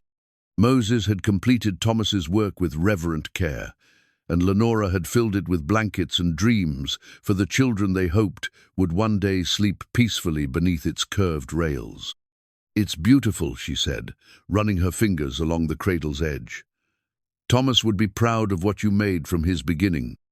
"What we made," Moses corrected gently. "This whole life we're buildin's, it's what we made together from the pieces of our separate dreams." On the mantelpiece above the fireplace, 2 sets of wedding rings caught the light, Thomas and Lenora's original bands, kept as a reminder of love that had prepared the way, and the new rings Moses and Lenora wore, symbols of love that would carry them forward into whatever future awaited. The apple blossom Lenora had picked on that first day of understanding was there too, dried and pressed between the pages of the family. Bible's physical reminder of the moment when they had first acknowledged the impossible feelings growing between them. As they prepared for their first night as husband and wife, Lenora paused at the window that looked out over their land. In the distance, she could see the lights of Fort Eden, where people were already learning to accept what had once seemed unthinkable. Closer, she could see the orchard that would feed them and provide for the family they hoped to build. "Moses," she said quietly, "do you ever wonder what would have happened if I hadn't found you in that storm?" "Every day," he replied, joining her at the window. "But then I remember that you did find me, that you chose compassion over safety, that you saw something in me worth saving when I couldn't see it myself." "We saved each other," she corrected. "You gave me purpose when I thought my life was over. You showed me that love could be stronger than grief, that the future could be brighter than the past." They stood together in comfortable silence, 2 people who had found in each other not just love, but vindication proof that the human heart could transcend the artificial boundaries society tried to impose, that courage and compassion could overcome prejudice and hatred. Outside, snow began to fall, the first snow of winter, gentle flakes that covered the orchard in pristine white. But inside their home, warmth radiated from the fireplace and from the love they had fought so hard to defend and preserve. Moses and Lenora Bellamy, for she had kept her married name as a tribute to Thomas's memory, while adding Moses's surname as a declaration of their shared future, had built something unprecedented in their corner of Wyoming Territory. They had created a marriage based on equality and respect, a home where love mattered more than color, a life that proved wrong everyone who had insisted such things were impossible. Their story would be told for generations, sometimes as a cautionary tale by those who still believed in the old divisions, but more often as an inspiration by those who dared to hope that love really could conquer hatred. They would face more challenges, endure more prejudice, overcome more obstacles in the years to come. But they would face them together, as partners in the truest sense, building a legacy that honored both the courage of those who had fought for freedom and the dreams of those who dared to imagine a better world. As the snow continued to fall and the fire settled into glowing embers, Moses and Lenora climbed the stairs to their bedroom, their sanctuary, their haven, their symbol of the impossible made real through love, courage, and an unshakable faith in the power of 2 hearts beating as one. The giant who had been left to die in a blizzard and the rich widow who had seen his heart had indeed found their happy ending. But more than that, they had found their beginning, the start of a story that would inspire others to believe that love knows no boundaries, that justice is worth fighting for, and that sometimes, when courage meets compassion in the depths of winter, spring really can come again.